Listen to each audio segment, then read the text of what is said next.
Hola, ¿qué tal? Sean todas y todos bienvenidos al tercer foro de escultura, la escultura como objeto de investigación, museografía, conservación y restauración, organizado por el CENIDIAP INVAL. El día de hoy estamos muy contentos ya que es el segundo día de este foro y mi nombre es Magali Hernández y seré la moderadora de esta mesa 3 titulada Conservación de la escultura. Justo este tema es muy pertinente tratándose de los materiales escultóricos, ya que la conservación es un elemento fundamental para su preservación. Y bueno, el día de hoy tengo el gusto de compartir la mesa con nuestros especialistas para que ellos nos lleven a través de su experiencia y de su trayectoria a casos específicos en los que han intervenido para la conservación de las esculturas. Me permito presentarles a Ana Lisset Mata Delgado, restauradora. Gracias. Muchas gracias, Marta. Y también a José Luis Rubalcaba Sil. Bienvenido. Y bueno, me permito leer brevemente sus semblanzas, ya que sus trayectorias son bastante importantes. Comenzaré con Ana Lisset Mata Delgado. Ella es catedrática especializada en conservación, restauración de arte moderno y contemporáneo, así como graffiti y arte urbano. Es profesora titular del Seminario Taller de Restauración de Obra Moderna y Contemporánea de la ENCRIM INA. Cuenta con más de 19 años de experiencia en el campo de la docencia y la investigación. Ha dirigido diversos proyectos de conservación y restauración enfocados su ramo en México y el extranjero. Ha dirigido tesis de grado y posgrado de distintos programas académicos nacionales e internacionales y es autora de diversas ponencias y artículos enfocados en su especialidad. Colabora con asesoría para artistas y conservación, restauración de colecciones en museos y galerías de arte contemporáneo. Ha realizado estancias de investigación y conservación en el Museo Centro de Arte Reina Sofía en Madrid, España, en la Universidad de West Ática en Atenas, Grecia, y en el Centro de Conservación e Investigación de la Universidad Chengxiu de Chaoxiong, Taiwán. Fue coordinadora académica de la licenciatura de restauración de 2019 a 2022 y actualmente, además de su labor académica en la ENCRIM, es profesora de la asignatura Conservación y Preservación de la especialidad en Gestión de Proyectos Museales de la Facultad de Arquitectura de la Universidad Nacional Autónoma de México. También es miembro del comité directivo del INCA y del comité editorial de la revista Intervención, Revista Internacional de Conservación, Restauración y Museología del INA. Muchas gracias. También me permito presentarles a José Luis Rubalcaba Sil. Él estudió física en la Facultad de Ciencias de la Universidad Nacional Autónoma de México, de la UNAM, y el doctorado en Ciencias en el Laboratorio de Análisis por Reacciones Nucleares en Namur, Bélgica, de 1993 al 1997. Desde 1997 es investigador del Instituto de Física de la UNAM y profesor de posgrado de Ciencias y Humanidades de la UNAM. Desde 2014 es coordinador del Laboratorio Nacional CONACYT de Ciencias para la Investigación y Conservación del Patrimonio Cultural, LANCIC. Su investigación se enfoca sobre caracterización no destructiva in situ de objetos y materiales arqueológicos e históricos. Cuenta con más de 200 artículos de investigación indizados, capítulos en libros y memorias in extenso, ha dirigido 51 tesis, es miembro de la Academia Mexicana de Ciencias desde el 2004 y nivel 3 del Sistema Nacional de Investigadores del CONACYT desde el 2018. Como ven, nuestros especialistas tienen una amplia trayectoria en sus centros de trabajo. Y pues sin más preámbulos, comenzamos esta mesa titulada Conservación de la Escultura y nuestro primer ponente será José Luis Rubalcaba con su ponencia Alcances y limitaciones de los análisis no invasivos in situ al estudio de escultura. Bienvenido, José Luis. Muchas gracias.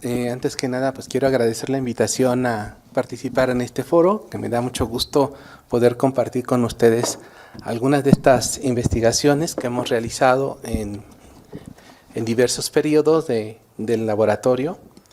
Si bien yo coordino el Laboratorio Nacional de Ciencias para la Investigación y Conservación del Patrimonio Cultural, pues también soy el responsable de la sede del Instituto de Física, donde estamos especializados justo en desarrollar métodos de investigación de objetos con, digamos, una aproximación hacia lo no invasivo. Es decir, tratamos de establecer formas de investigación que nos permitan abordar los objetos y a partir de eso podemos determinar después estrategias de muestreo.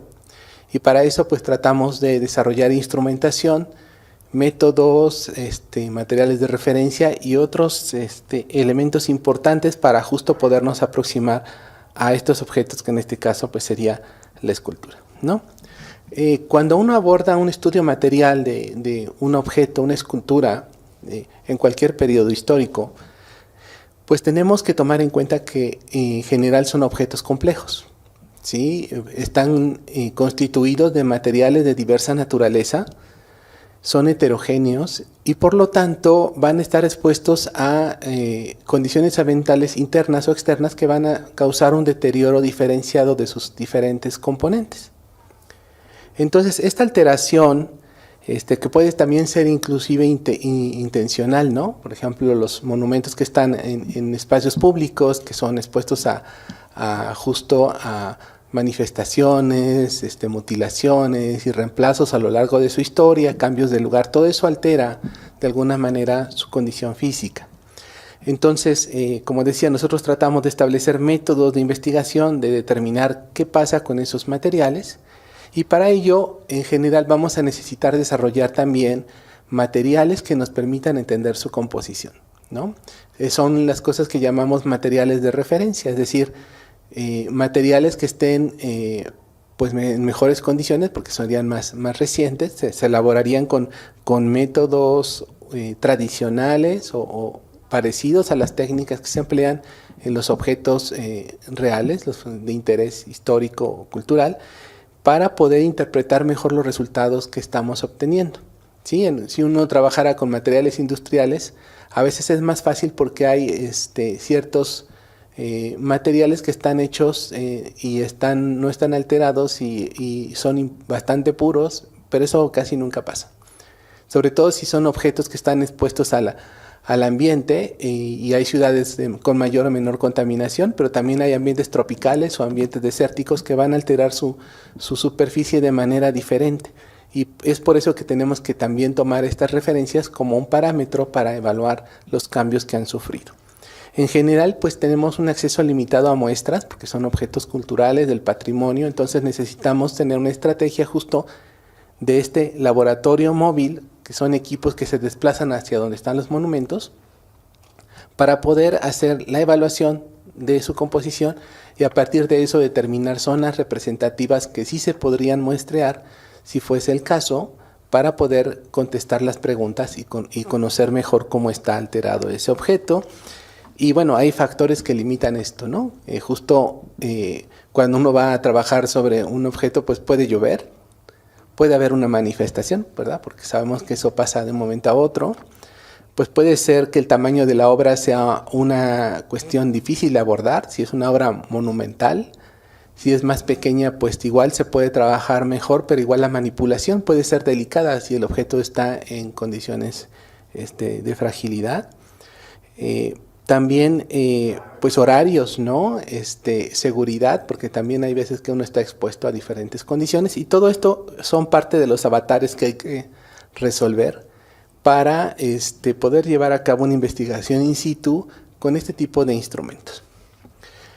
Hay otra cosa que es muy importante considerar cuando uno trabaja con esculturas y sobre todo cuando son objetos de grandes dimensiones, ¿no? Si uno toma una muestra, hay que estar seguro que esa muestra es representativa de ese objeto. Si es muy grande y tomo un fragmento muy pequeño, estoy tomando una parte muy pequeña en realidad de todo ese volumen de ese objeto, y si además está hecho de diferentes materiales, pues entonces tendríamos en principio que tener muestras de todas esas zonas. Justo esta aproximación desde lo no invasivo permitiría establecer qué cosas sí sería conveniente muestrear, identificar los reemplazos o qué cosas han cambiado que no son de la obra original, Todo depende de la pregunta, ¿no? Si lo que quiero ver es cómo se alteró una restauración para poder estabilizarla, o lo que necesito saber es más sobre el objeto original para contestar las preguntas de la técnica, por ejemplo, de factura, ¿no? Que podría ser un fundido, pero si es una escultura, entonces hablamos del material pétreo y de las pátinas y todo esto que interviene en este objeto. Entonces esa parte de la muestra es una cuestión que es muy importante, de que sea representativa, que no, porque estamos tomando una pequeña cantidad, que no cause una alteración, ¿no? Que sea realmente importante o fundamental hacerla, ¿sí? Que esté plenamente justificada. Y entonces tenemos que tomar en cuenta eso, si hay pátinas, si hay recubrimientos, porque a veces se hacen recubrimientos de conservación o de estabilización, de protección, si hay productos de corrosión. Y muchas veces uno no ve propiamente la parte metálica, porque lo que uno está viendo es la superficie, ¿no? Entonces, todo eso hay que tomarlo en cuenta para la evaluación de estos objetos. Y por supuesto, estas muestras que son pequeñas, porque no podríamos tomar un fragmento grande pensando que es una muestra gigante, ¿no? O un objeto gigante, una escultura de gran tamaño. Entonces, siempre hay que hacer esta evaluación, y por eso esta necesidad de hacer el análisis in situ es realmente una ventaja que ahora tenemos. Si hablamos de cómo se hacía la investigación hace 20 años, que es cuando empecé a trabajar con los equipos portátiles, pues antes se hacía mucho más muestreo, se hacían evaluaciones lo mejor posible, pero no había algo objetivo, que son los métodos de los equipos que nos dan información para tratar de tener otras estrategias, ¿no? Y eso ha sido una aportación muy importante de este tipo de aproximación al patrimonio cultural. Y por ejemplo, si uno siempre habla toma una muestra y la ve al microscopio, pues eso todavía es más pequeño del tamaño del objeto, ¿no? Entonces, simplemente uno puede pensar en una obra de tamaño natural o muy pequeña, pues entonces el volumen es más representativo, tenemos una cuestión de la superficie que nos va a dar más información, pero si es un objeto muy grande, pues es una parte, ahora sí que micrométrica, ¿no? Respecto al tamaño del objeto. Entonces, por eso es que esto es muy importante considerarlo, qué tan homogéneo y qué tan grande es el objeto para establecer una estrategia apropiada para cada tipo de objeto. Este trabajo nos ha dado lugar a desarrollar justo esa metodología de estudio, ¿sí? Y este estudio material no invasivo in situ lo que propone es utilizar diferentes instrumentos muy portátiles. Aquí les estoy poniendo unas imágenes donde ustedes pueden ver algunos de ellos. Tenemos, por ejemplo, todos son como tipo pistola, porque estamos pensando que vamos a trabajar con objetos en el caso extremo, ¿no? Que están a la intemperie, que tenemos que quizás subir a un andamio, que tenemos que justo analizar una superficie quizás más grande para tener una región más representativa de ese objeto que se está estudiando. Y entonces, esta técnica de fluorescencia de rayos X nos permite determinar los elementos químicos que están en la superficie con este tipo de pistola, que es la primera que ustedes tienen en esta parte de arriba, si se ve el mouse, ¿sí? Y nos da una región del orden de 8 milímetros de diámetro de información, pero no en gran profundidad, ¿no? Estamos hablando de una fracción de milímetros.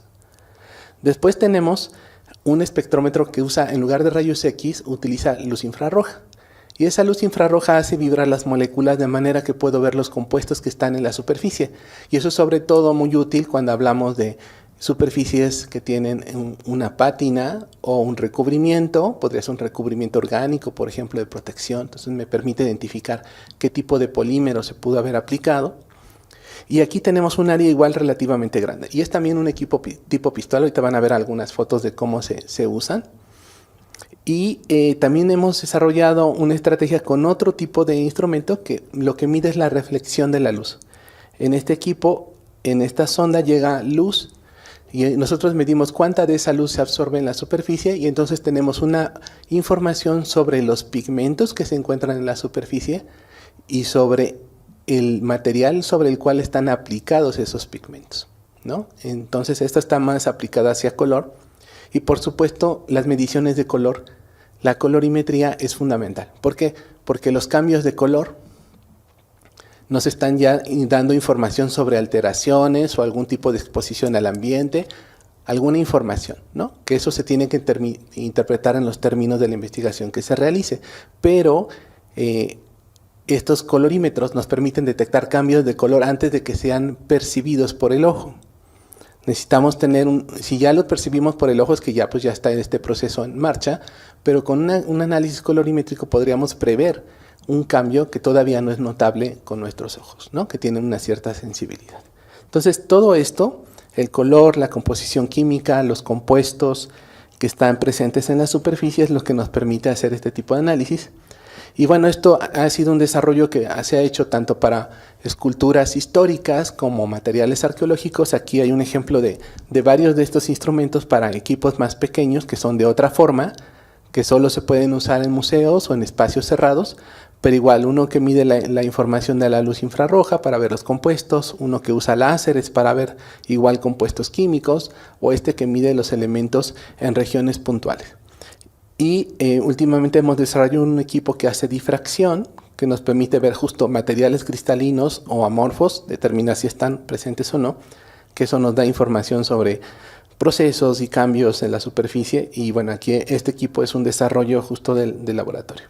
Lo que quiero también comentarles es que este tipo de instrumentos pues justo son avanzados, son como los que tendríamos en los equipos que están, ustedes saben, han oído hablar del Curiosity, de los robots que están en Marte midiendo la composición de las rocas. Pues justo es ese tipo de tecnología, pero no aplicada a estudiar una roca de Marte, sino para estudiar un objeto de nuestro patrimonio. Y nos proporciona una gran cantidad de información de su composición. Este es otro ejemplo donde ven cómo con las pistolas estamos aplicando en la superficie esa radiación que no causa ninguna alteración y obtenemos espectros que son característicos de la composición de la superficie de estos objetos, ¿no? Entonces, creo que esto ilustra bastante bien el problema. Decía que teníamos que tener nosotros materiales de referencia que nos permitan hacer una comparación. Este es el caso, por ejemplo, de varias de las aleaciones homogéneas certificadas con diferentes elementos químicos y que nos permiten justo hacer comparaciones con los materiales históricos. Porque en los materiales históricos las composiciones de las aleaciones han ido cambiando en el tiempo. Entonces hemos tenido que encontrar algunos materiales que nos permitan justo medir su composición. Lo mismo pasa con los materiales pétreos. En ese caso se requieren tener fragmentos de piedras que tengan una composición mineralógica similar a los que uno quiere estudiar en los objetos culturales, por ejemplo, ¿no? Y eso es lo que nos permite evaluar o medir de alguna manera cuáles son los contenidos de los elementos químicos. Pero también es necesario hacer referencias de las pátinas o de los recubrimientos. Por ejemplo, este es un caso de una tesis de un estudiante mío de doctorado en el que estamos evaluando una nueva metodología para observar los cambios en la superficie y entonces partimos de dos aleaciones de bronce, una que tiene más zinc y plomo que otra, y esa variación en la composición produce diferencias en las pátinas. Y esta pátina que se está produciendo, por ejemplo, es un ejemplo porque podríamos dar muchas más informaciones, son dos métodos de producción de pátinas azules de manuales de un manual del siglo XIX de cómo se producían las pátinas, ¿no? Son cosas que están presentes en esculturas, por ejemplo, francesas, ¿no? Pues hay muchos famosos escultores, ¿verdad? Rodin, por ejemplo, hacían pátinas sobre las superficies. Entonces, esto nos permite entender cómo se producen las pátinas y cómo se pueden alterar, ¿no? Al estar expuestas, por ejemplo, al medio ambiente o inclusive en espacios cerrados. Por ejemplo, hay estudios icónicos como es el estudio de la escultura ecuestre de Marco Aurelio, que estaba en una plaza en Roma y que al final, después de los procesos de estudio, de exposición al sol, alteraciones, pues ahora está dentro del Museo Capitolino y fuera hay una réplica, ¿no? Que igual se monitorea, ¿de acuerdo? Y bueno, pues ese tipo de ejemplos son como los que se hacen en México para hacer las investigaciones. Y en particular, bueno, traje un ejemplo que me pareció interesante para mostrar una investigación que combina sobre todo los análisis no invasivos, pero también habla de lo que vemos con los análisis ya a partir de pequeñas muestras, que es el estudio de las esculturas de los Pegasos de Querol del Palacio de Bellas Artes. Me pareció como un ejemplo que podía generar justo ese diálogo. Bueno, estas esculturas que justo tienen que ver con esta construcción del Palacio de Bellas Artes, ¿no? Y todo el trabajo que hizo Adamo Boari, ¿no? A principios del siglo pasado. Bueno, aquí estamos ilustrando justo todo este proceso de construcción que fue pues también interrumpido por la Revolución, ¿no? Y después fue concluido por Federico Mariscal, inaugurado en 1934.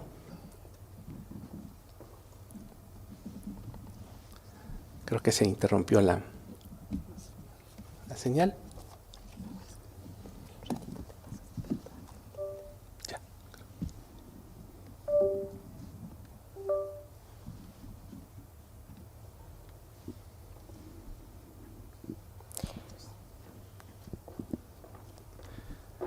No sé si alcanzaron a ver esta. ¿Sí? Sí, perdón. Entonces, y aquí entonces vamos viendo algunas escenas justo de este proceso de construcción que, como decía, pues fue interrumpido por la Revolución y bueno, la inauguración se hizo en 1934 y bueno, se encargó a el escultor catalán Agustín Querol, quien justo, pues él fallece en 1909, entonces, pero él puede avanzar en ese encargo que se les había hecho de estas esculturas en 1906 y logró dejar 2 modelos en yesos listos en 1909, que son los que se utilizaron para fundir las esculturas que ahora podemos ver en 1910 por la casa de Pietro Lippi en Italia. Y después pues estos fueron trasladados al Palacio de Bellas Artes.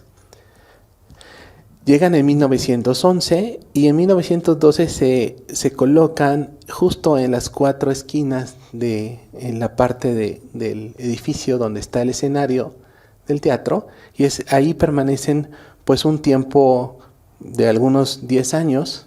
Después son trasladados a la Plaza de la Constitución y se colocan en las esquinas justo de la plaza, que tenía pues este otro aspecto, ustedes pueden ver aquí con el jardín.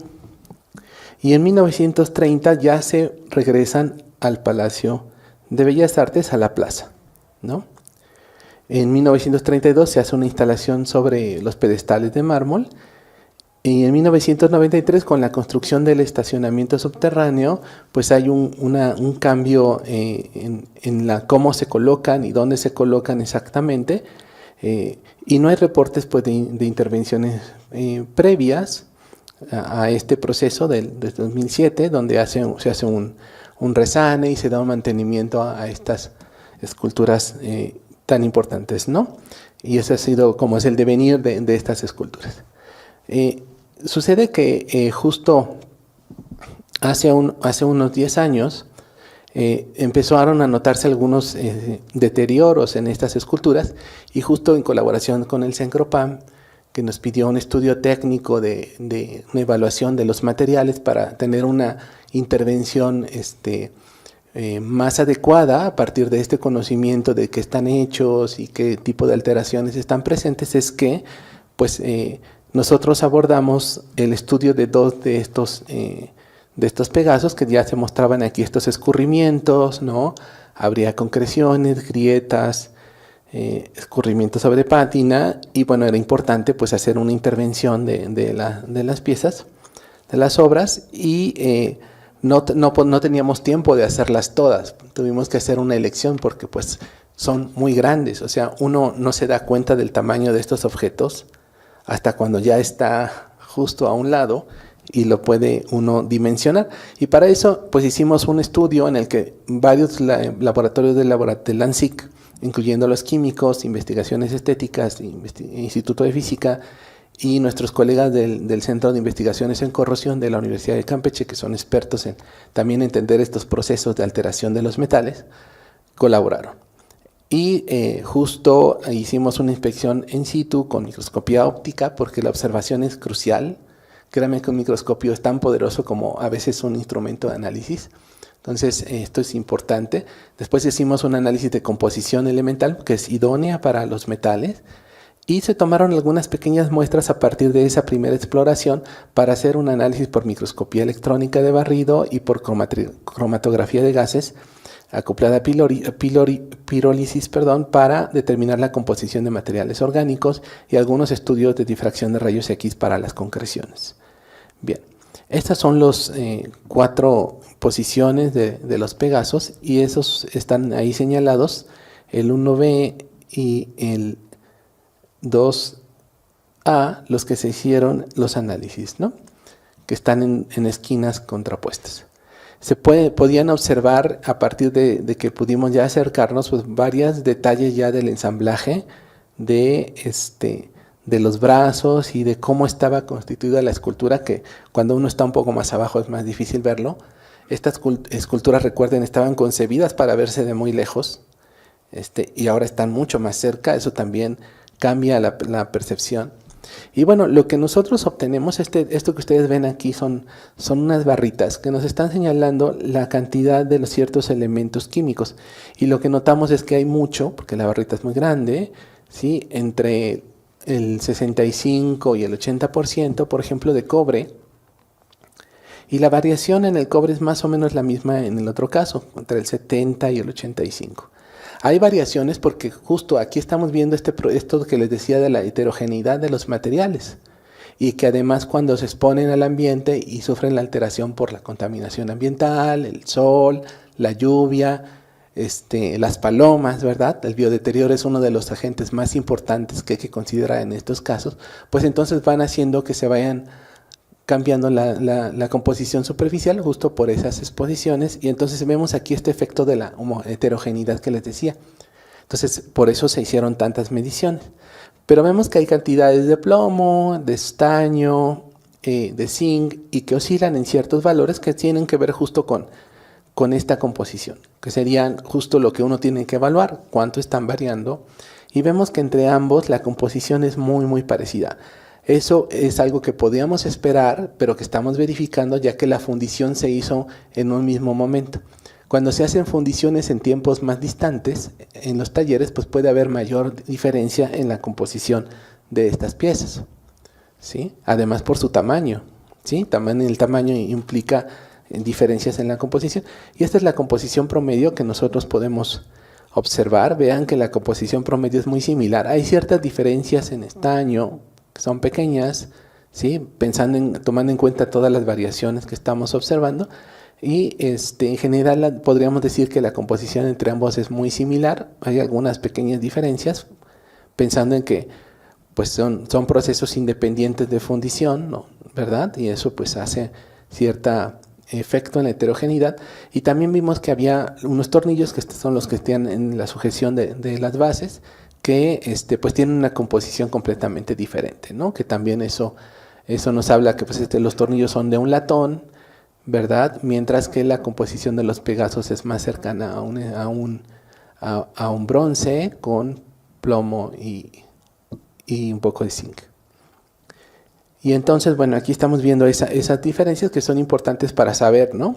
Y bueno, aquí pueden ver a nuestro colega que está haciendo justo algunas de las mediciones con estos equipos muy portátiles, y vean que pues él es muy grande, él mide casi 2 metros, 1,90 y tantos, y se ve pues pequeño. Entonces, para que vean la dificultad, no es obvio abordar objetos como los monumentos de estas dimensiones.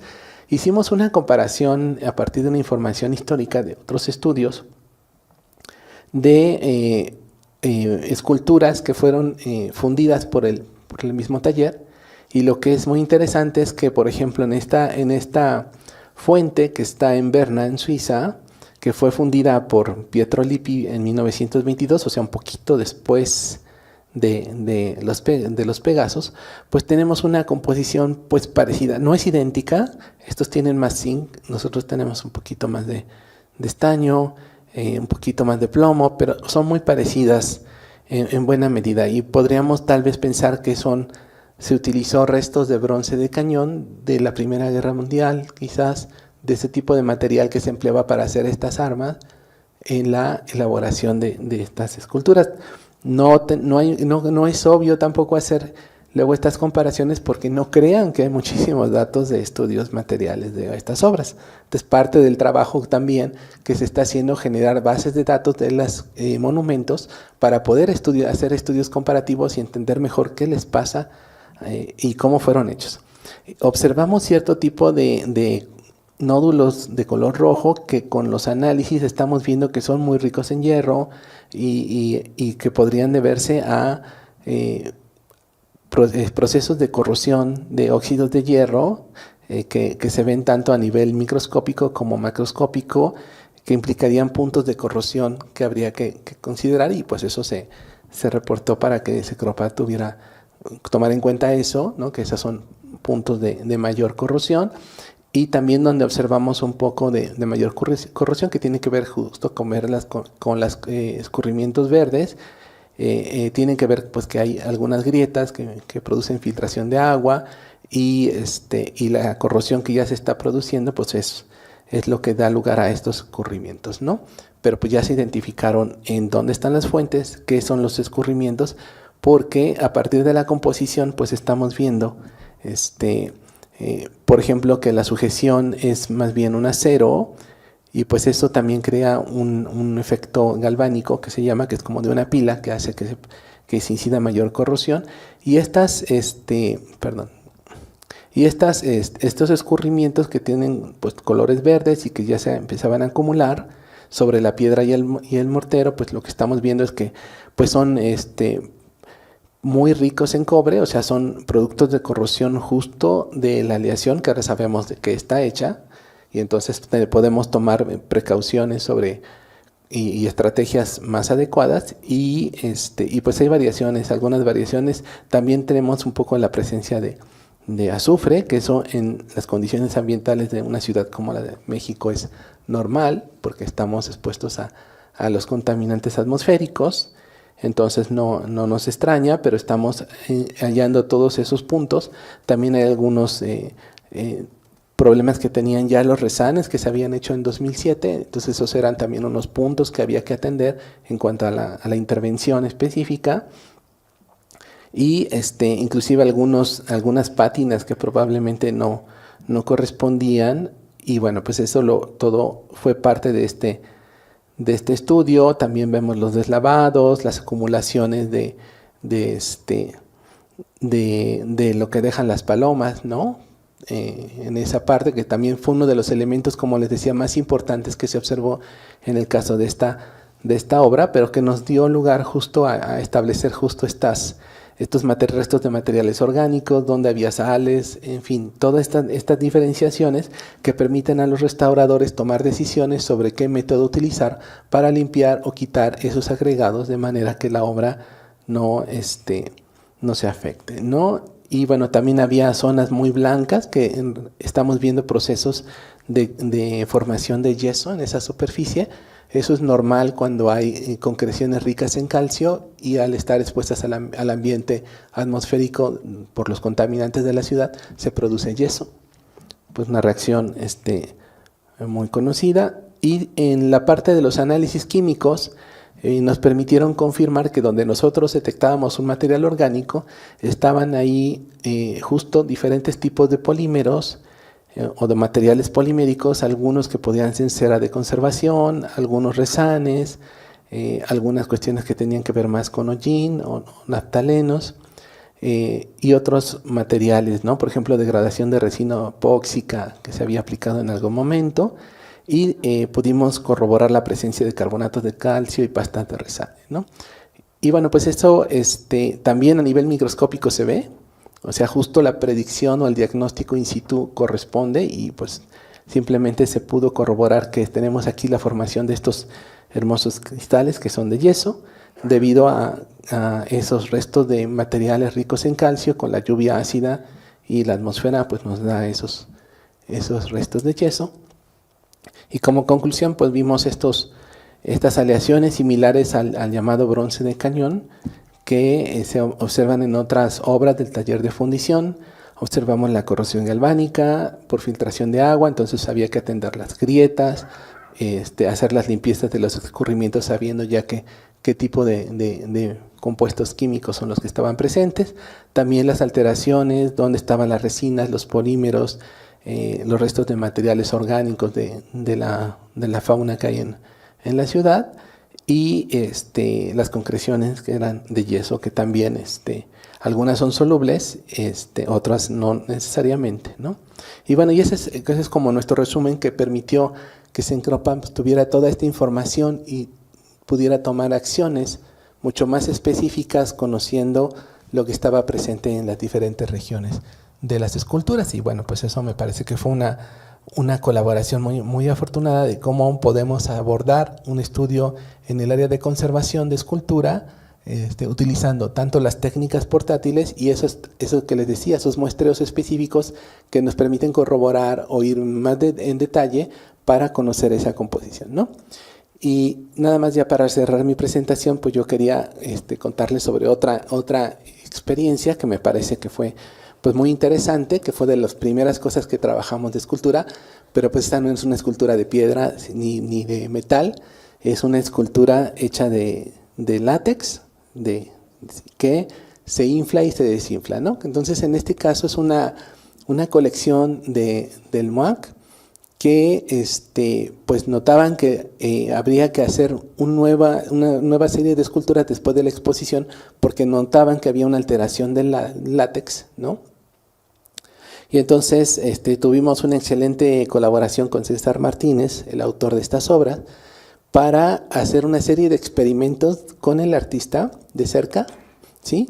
Para tratar de hallar una formulación que permitiera mejorar las propiedades del látex, su durabilidad, y que además de que una vez que se guardan y después se vuelven a exponer, pues no están alteradas, ¿no? Entonces es un proceso que se hizo con él y estudiamos diferentes producciones de estas obras que él había hecho y algunas otras con las cuales él recreó algunas de estas piezas para justo trabajar con el artista y eso fue algo muy interesante porque bueno, esto incidía en cuestiones de conservación pero también en la producción artística, ¿no?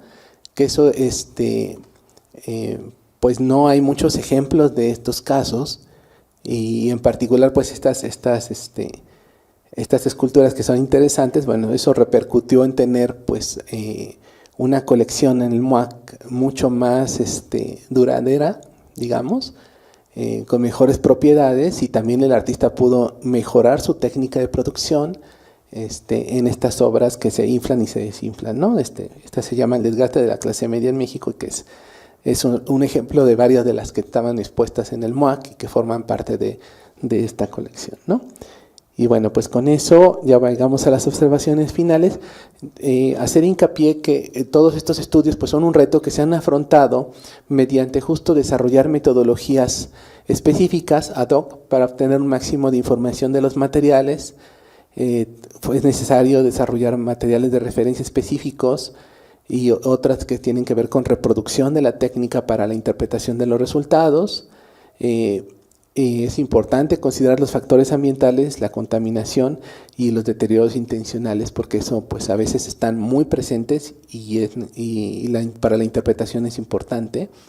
Y bueno, sobre todo en obras que están al exterior, pues hay limitantes que hacen que el trabajo sea un poco más difícil, pero que es posible hacerlo con las nuevas tecnologías y con la experiencia que ya se tiene tanto en restauración como en las áreas científicas del estudio material del patrimonio cultural, tomando en cuenta todos estos efectos, y que esto pues, nos permite justo establecer estrategias de muestreo mucho más efectivas que tienen un mayor impacto justo en el conocimiento de la obra, de sus técnicas y materiales y en su conservación, que pues es uno de los aspectos también de gran relevancia para todo el país, ¿no? Nuestro patrimonio cultural.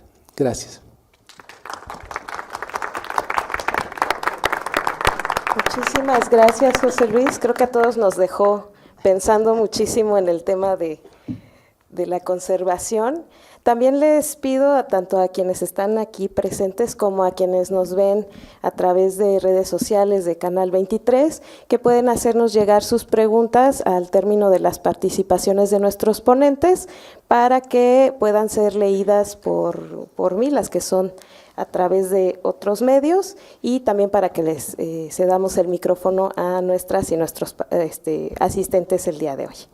Y bueno, tenemos nuestra segunda participación a cargo de Ana Lisset Mata, y bueno, ella nos va a hablar, su tema es Restauración de la escultura, módulo de vuelo para celosía de Ángela Gurría.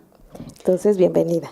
Muchísimas gracias, muy buenos días, agradecemos su atención y ahora sigue la deferencia de su asistencia aquí. Muchas gracias a la invitación a este foro, para mí es un verdadero placer y un honor compartir con los colegas del IMBAL, viniendo de Lina, que finalmente trabajamos para el mismo fin, pero con tipo de patrimonio distinto. Les voy a platicar por qué nosotros abordamos esta obra, así que muchísimas gracias, y gracias también a mi colega el doctor Rubalcaba por lo que antecedió, porque vamos a complementar algunas cosas ahí.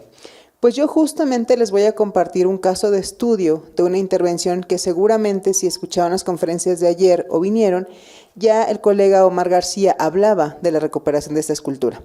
Y fue muy interesante porque precisamente cuando hablamos de conservación o restauración de un objeto, pensamos solamente en la intervención directa, ¿no? Ya nos hablaban ahorita un poco de técnicas no invasivas, y que también no se trata de intervenir por intervenir, ni tampoco ejercer algún procedimiento en la obra si es que no lo necesita.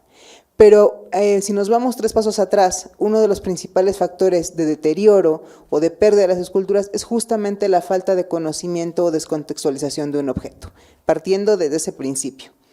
Pero quiero hablarles primero de Ángela Gurría. Ustedes tienen una obra increíble a la entrada de este recinto, en donde además no solamente fue una artista sumamente relevante, acaba de tener una exposición que espero la hayan visto o puedan ver fotografías en el Museo del Palacio de Bellas Artes, y algo que quiero relevar justamente hablando en este mes y con toda esta complejidad, es que pues fue de las primeras artistas que entró a la Academia de las Artes, que también en su momento, supongo que sabían, pero si no, también ella firmaba con un seudónimo, firmaba como Alberto Urría o Ángel Urría, porque justamente en el momento en que a ella le tocó producir las obras que hacía, pues no era tan bien visto, no era tan aceptado que las mujeres hicieran escultura, y más en este tipo de materiales como los que ella trataba, o sea, partiendo hablando de la materialidad de los objetos.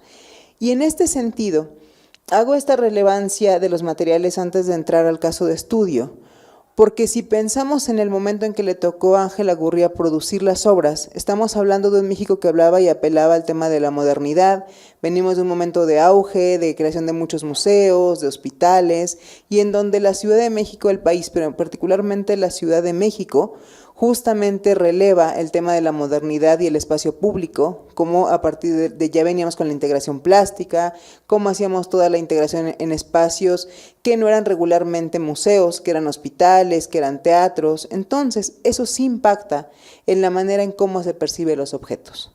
Algo que también pongo aquí algunas imágenes de la exhibición, porque me parece que son de las más recientes que seguro tenemos en nuestro imaginario, es esta experimentación material y el trabajo y la dificultad de trabajar, por ejemplo, en distintos tipos de piedras, mármoles, basaltos, tezontles, o inclusive emplear materiales como los metales, en donde no solamente dependemos de las aleaciones metálicas, como nos explicaba el doctor Rubalcaba, sino también de materiales de reuso, hablando de una experimentación material. Y sí quiero aclarar aquí un punto: los restauradores no buscamos jamás limitar la experimentación del artista, porque no somos artistas. Hay algunos colegas que tienen esa dualidad, pero en general no somos artistas. Pero tenemos que comprender qué es lo que le interesa a él o al artista para poder apoyar y en todo caso fomentar la conservación de su objeto.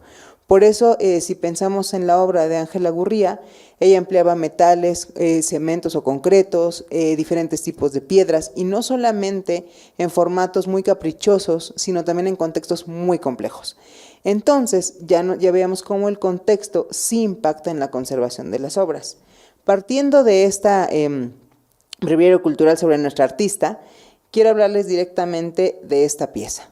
No sé si alguien la vio en la exposición, cambia muchísimo dentro del Museo del Palacio de Bellas Artes, porque además, por su naturaleza y su formato, era una obra protagónica, no en un sentido intencionado, pero es una obra bastante alta, que cambia muchísimo de como nosotros la conocimos la primera vez.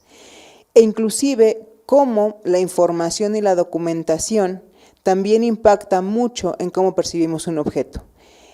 Platicaba también, por ejemplo, con nuestra moderadora, con Magali, que en algunas referencias bibliográficas habla que la escultura fue realizada en 1973 con catálogos del Museo de Arte Moderno y en otros habla de 1971.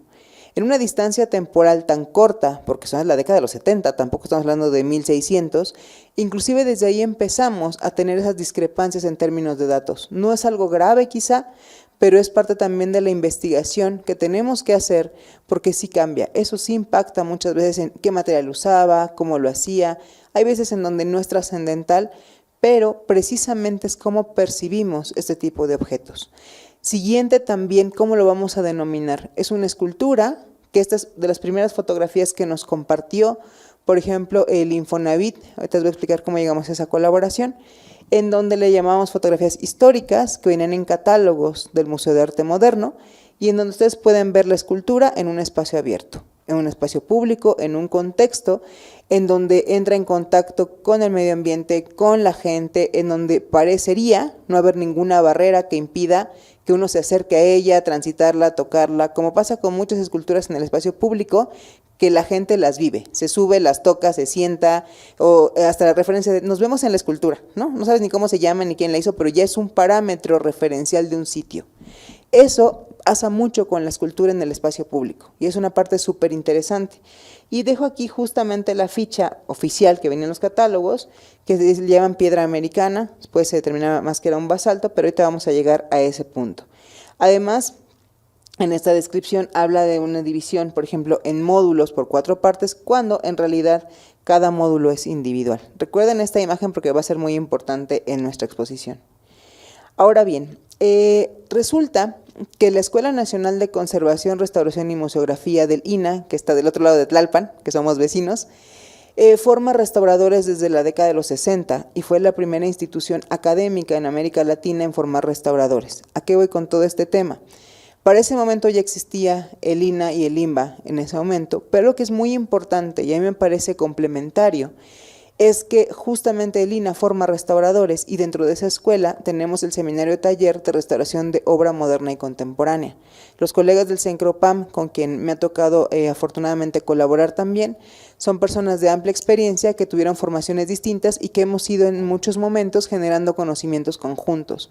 Y eso sí creo que es importante porque nos habla de la historia de nuestras instituciones, pero también de la historia de nuestras profesiones. Entonces, nosotros, viniendo de una institución como el INAH, Antropología e Historia, que se enfoca generalmente hasta por ley a patrimonio paleontológico, arqueológico e histórico, nos toca también atender obras artísticas que inclusive no tienen la categoría de artístico. No quiero ahondar en eso porque creo que nos daría hasta para un foro, es muy interesante cómo se dividen los temas de patrimonios, pero por eso convocan a la escuela, porque tiene ese seminario en donde no solamente tiene profesionales en el campo, sino también hace prácticas profesionales con estudiantes, porque nuestros estudiantes desde que entran a la carrera siempre trabajan con obra original. Y eso sí es algo de relevar, porque el nivel de responsabilidad, comprensión y conocimiento sí es distinto a trabajar con una probeta.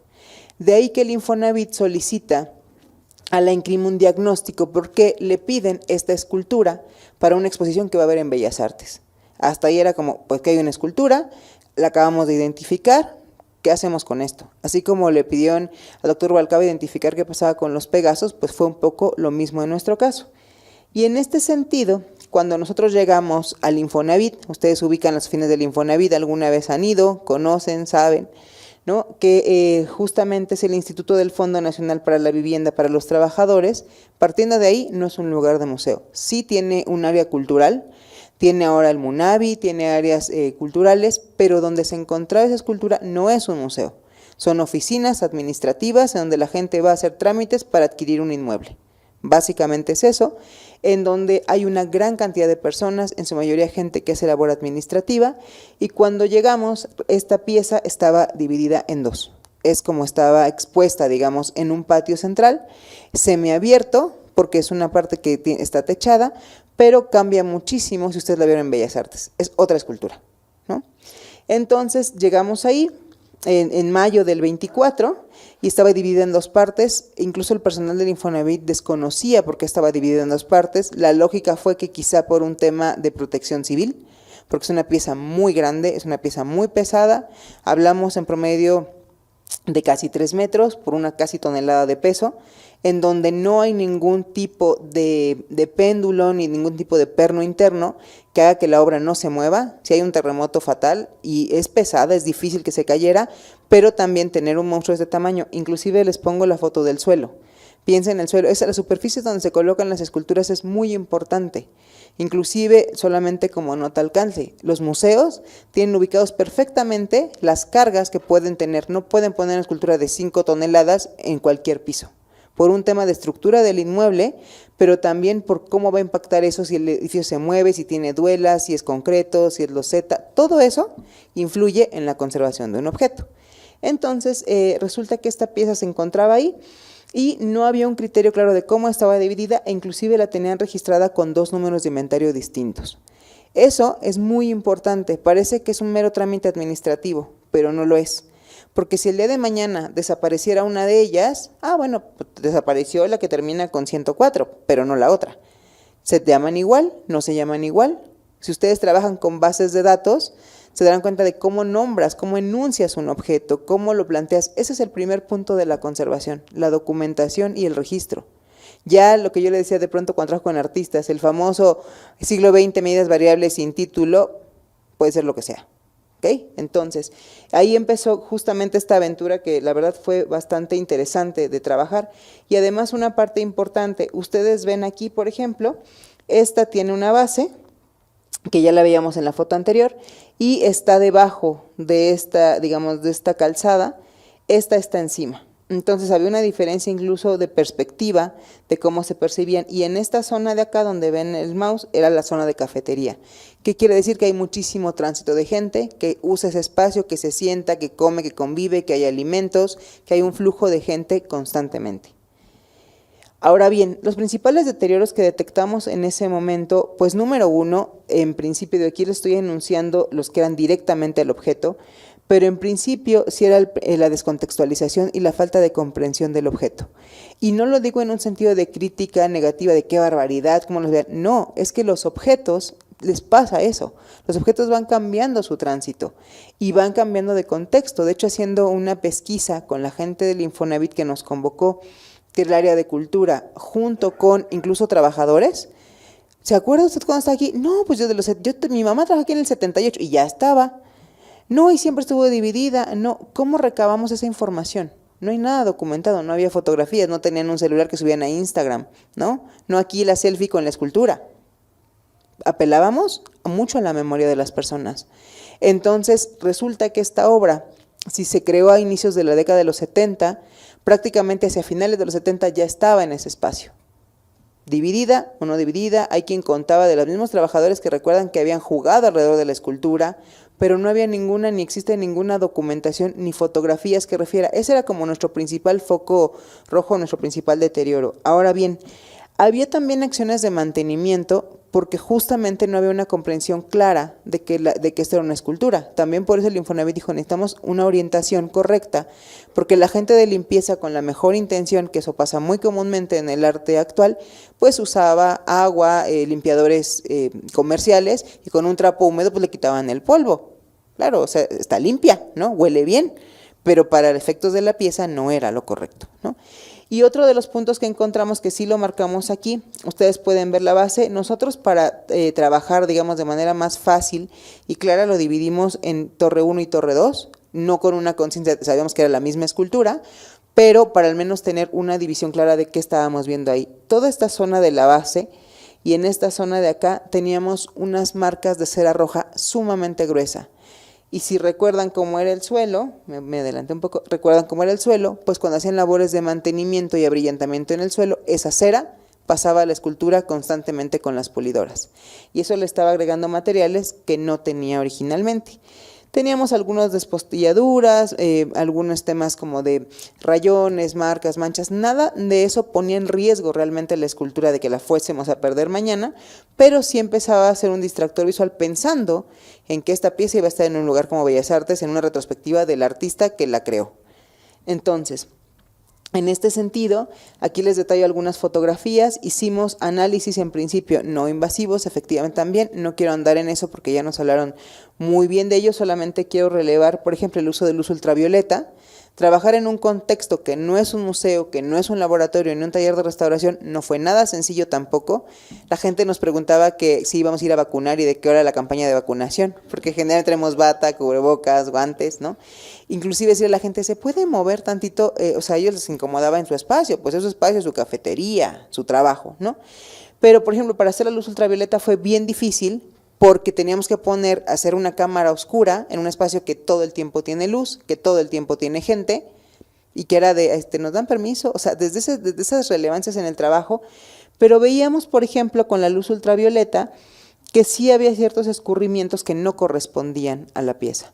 ¿Qué pasa también? Que en algún momento de la vida, porque no hay ningún registro hasta el momento, no hemos encontrado y hemos seguido investigando informes al respecto, le pusieron un barniz o unas ceras en el afán de proteger la piedra. Entonces, además de la cera que le repercutía, digamos, como de natural por estar en la ubicación en la que estaba a la base, teníamos un desfase de la base y además de pronto pues la gente, no en un sentido a lo mejor malintencionado porque tampoco había un gran cúmulo, pero metía basura por arriba. Entonces, ese tipo de cosas es una dinámica de uso, de falta de comprensión de. De hecho, la gente cuando llegamos y decía, ¿pero a poco esto es importante? ¿Pero no son columnas decorativas? No, no es una escultura. ¿Por qué? Y se sentaban a platicar con nosotros. Entonces, eso es un principal foco de deterioro, como dicen ahora los jóvenes, una red flag. Esto es un problema grave. O sea, tenemos que ver de qué manera no solamente restauramos la obra, o sea, físicamente como nuestro trabajo de restauración, sino cómo resignificamos la pieza. Esa era una segunda fase. Y aquí una de las decisiones más importantes que tuvimos que tomar fue, ¿y esto entonces cómo va armado? Ok, no hay criterio de cómo se dividió. Seguramente ya con Omar recordarán que les habló de cómo estaba este olvido, de cómo estaba esta escultura, pero nos tocaba a nosotros. Decían, bueno, ustedes restauradores que están con la pieza, la ven, la voltean, ¿cómo lo hacemos? Una de las cosas importantes también, y una de las dificultades y un reto, es que no era una pieza que pudiéramos mover de, sí, volteala, súbela, bájala. Cada módulo pesaba casi 100 kilos. Entonces era de, movemos todos, los bajamos, no tenemos el espacio para poder invadir todo el espacio hasta por un tema de seguridad, nos cae un terremoto y esto es un estorbo total para la gente. Y segundo era de, ¿y entonces cómo va? Cuando ya esté en Bellas Artes, ¿cómo se va a montar? ¿Quién lo va a decidir? ¿El curador? ¿Nosotros? ¿El Infonavit? Ya no estaba el artista. Ese es otro tema. El artista ya no podía decir, sí, súbele, bájale, no, iba así, yo me acuerdo. Las únicas fotos que teníamos era esa histórica que le estoy enseñando y esta que era una maqueta que hizo Gurría y que después nos platicaron que se movía como a gusto de cómo la querían exhibir. ¿Por qué? Porque les puse esta fotografía, hicimos también fotografía profesional con toda la dificultad, por eso les pongo el contexto, que no fue sencillo hacer esta parte, pero si ustedes se fijan, tiene ciertos parámetros geométricos, porque recordemos que el lenguaje de Gurría pues estaba enfocado en las formas, en el geometrismo, en lo abstracto, entonces el lenguaje figurativo que era de pronto importante, pero aquí era súper importante, porque esta foto es como de lado, y recordarán el título, también tenía un sentido, estas piedras aludían como a una ave volando, pero el acomodo era totalmente distinto, y teníamos dos colores, uno rosáceo y uno gris, entonces probablemente iban alternados. Ahora bien, entrando en materia en el tema de la toma de decisiones, tuvimos que hacer una restauración en diferentes fases. Les explicaba las problemáticas y los retos no como un sentido negativo, sino como un punto de oportunidad, porque hicimos el diagnóstico y determinamos que además era una práctica que íbamos a hacer con los estudiantes, que ya son estudiantes prácticamente pasantes de restauración, pero que además teníamos una semana para intervenir. Previo, así con esa exclamación que acaba de decir usted, estábamos nosotros así de, ok, una semana, tenemos que tener todo súper listo para que esto se vaya en tiempo, porque las fechas de la exposición no cambian, ¿no? Entonces se inaugura tal día y se abre la puerta y esté como esté, tienen que salir, ¿no? Entonces teníamos una semana para intervenir. Yo creo que en ese momento también es una parte importante. A veces las instituciones no contemplan, no consideran que algo sea tan grave. A lo mejor pensaban que nada más era acomodar, sacudir y ya, ¿no? Pero bueno, teníamos ese reto enfrente y era un punto de oportunidad. Entonces, hicimos el diagnóstico. Segundo, hicimos la propuesta de intervención con la intervención in situ, con la problemática de que no podíamos mover ciertas cosas y tuvimos que gestionar con el Museo del Palacio de Bellas Artes si podíamos trabajar algunas cosas, ya que la obra estuviera in situ, en un espacio de museo y con los elementos sueltos, porque eso también nos iba a facilitar muchas cosas. Y finalmente ya hacer un diagnóstico donde cambiamos la figura de conservador-restaurador a comisario de la obra, casi sin la enunciación de tal, pero para ver cómo se iba a montar. Entonces, hicimos muchas pruebas de limpieza para retirar todo ese material que estaba en superficie, ceras, sí hicimos también algunos análisis no invasivos, luces ultravioleta, tomamos muestras y como bien decía el doctor Rubalcaba, no es tomar muestras, pero tengo 25, analízalas, córrelas, interprétalas. A veces, en ciertos contextos hay que apelar a la experiencia, al ojo, a las luces especiales y a todo aquello que decimos, esto puede ser, las pruebas de solubilidad, con qué se retiraba, con qué no se retiraba. Y las ceras, por ejemplo, eran sumamente sensibles a todos los solventes no polares, llámese solventes grasos, tines, gasolinas, porque nos ayudaba a remover todo, que eran unas capas sumamente gruesas de ceras que sí alteraban la perspectiva y que además nos alteraban la perspectiva de la pieza. Aquí pueden ver, por ejemplo, algunas pruebas de las que hicimos, vean cómo cambiaba. Y tuvimos que echar mano de bisturís y usar diferentes solventes. Además, esa era otra, trabajar con solventes frente a una cafetería, con trabajadores en donde la gente obviamente se podía quejar del olor o de un nivel de intoxicación que afortunadamente no sucedió, pero en donde también el espacio, digamos, limita o condiciona las intervenciones. Estos fueron previos a la intervención y empezamos a hacer también una propuesta de cómo íbamos a acomodar la pieza. Porque piensen que la responsabilidad era muy alta. Fue de, no, pues si ustedes la están viendo, hagan una propuesta y la contrastamos con la curaduría. Pero tampoco era como de, no era poner un cuadro. Y no lo digo peyorativamente, no era de quítalo y ponlo. Si lo montas, lo montaste, porque es una pieza muy pesada. Entonces estuvimos evaluando, haciendo, esto les estoy haciendo un resumen porque tenemos todo el informe, de lo que veíamos y les parecerá a lo mejor un poco absurdo, pero a veces esas marcas que uno observa como en ojo de restaurador, esta pequeña marca que ven aquí en la piedra, era la marca que teníamos aquí. Y de pronto la encontrábamos y empezábamos a identificar ciertas marcas, digamos, de nacimiento de las piedras, de los módulos, que nos servían de marcos de referencia para ubicar cómo podía haber estado montada, porque nadie tenía una respuesta certeza ni correcta de cómo tenía que ser, ¿no? Porque además les digo, estaba suelta, no había nada que marcara, no había ningún manual de montaje ni conservación. Y entonces esta numeración está basada a partir de esto de abajo hacia arriba, y en donde también veíamos cómo concluían las formas. Estas, por ejemplo, ustedes se fijan, aquí hay cera, aquí hay cera, aquí hay cera. Quiere decir que en algún momento de la vida esto estuvo tocando el suelo. Eso es casi como un tema como de Inspector Gadget, ¿no? Como decir, esto, o sea, la cera, ¿qué tiene que ser la cera roja ahí arriba?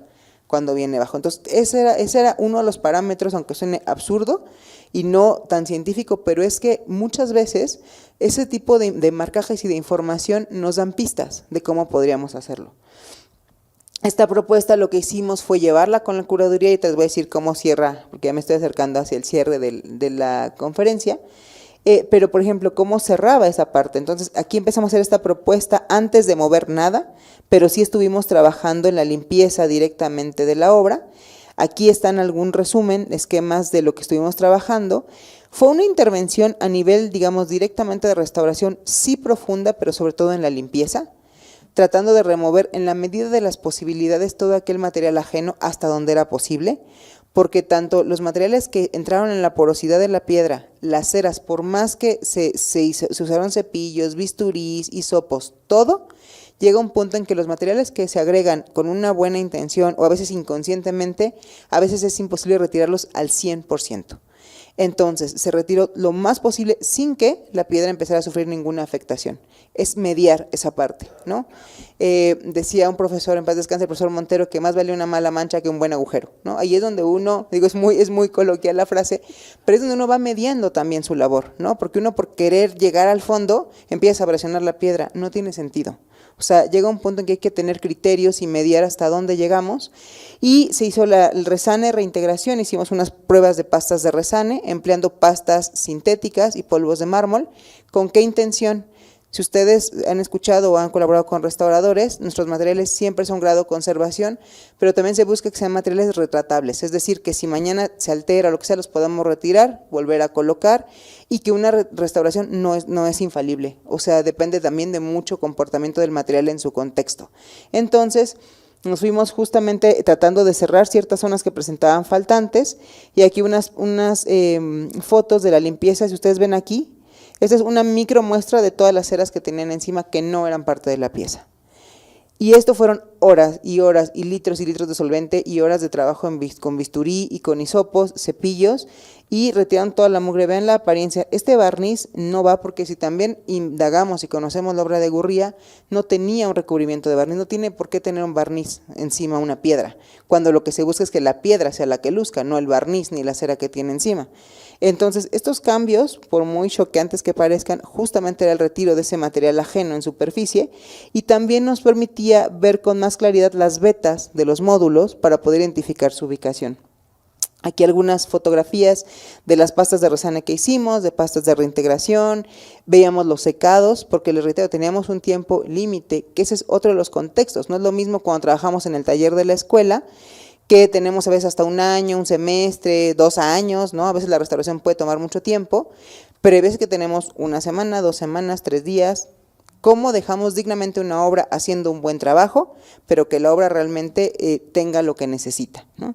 E hicimos reintegración cromática empleando, por ejemplo, materiales como wash sobre las pastas de resane, no pusimos ningún tipo de material sobre la piedra original. Y estas son unas fotografías del desmontaje que fue, digamos, una segunda fase de intervención. Aquí se ven, por ejemplo, estas incluso huellas nos hablan del mantenimiento de un objeto. No los ponemos en un sentido de crítica de, ay, ¿con qué trapeaban? No, nos habla que hubo humedad, y al haber humedad, por ende puede haber sales, y al haber sales, por ende puede, o sea, todas esas consecuencias que implica.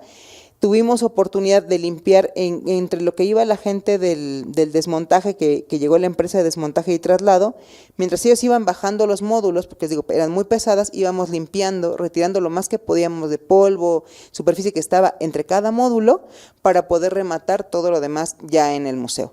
Y aquí ven una fotografía donde se ve con toda claridad dónde está el barniz. Esto no es original. Aquí se ve la piedra real y aquí se ve ese barniz colocado, porque era, claro, lo pusieron por donde podían, porque no podían, les pasaba lo mismo que a nosotros, a quien lo haya puesto en el pasado, no podía acceder a las partes internas. Toda esa información también apela a la restauración para comprender un objeto.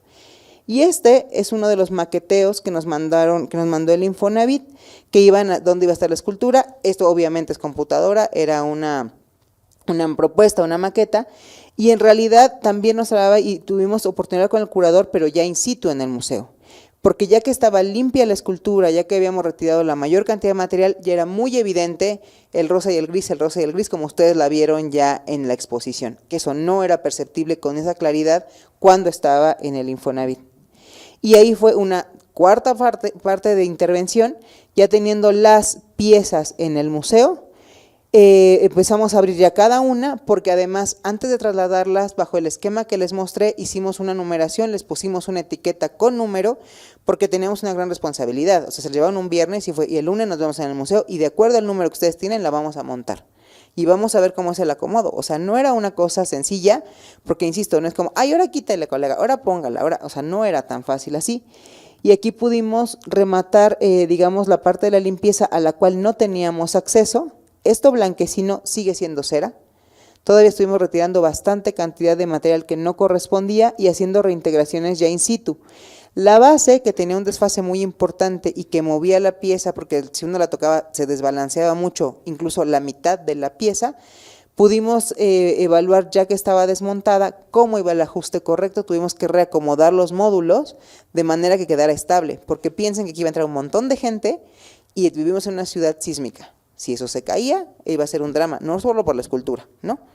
Entonces, esta fue una parte, y puse aquí esta nota porque hicimos casi un ir y venir. Empezamos con una conservación, con un diagnóstico, hicimos restauración, trabajamos en el montaje y la curaduría y regresamos a un punto de conservación ya con la escultura montada. La verdad es que fue una experiencia muy interesante, muy intensa, pero muy interesante, y en donde llegamos con todos estos esquemas a hablar con el curador, y era un poco de cómo lo vamos a resolver. Esta es nuestra propuesta. ¿Tú qué opinas? Más allá de nuestros procesos de restauración, que ese fue el objetivo inicial por el cual nos convocó el Infonavit, resulta fue de, ahora ¿cómo la acomodamos? ¿Cómo hacemos que estos picos, que estas alas, que estas formas calcen y realmente reflejen lo que el artista pensaba dar?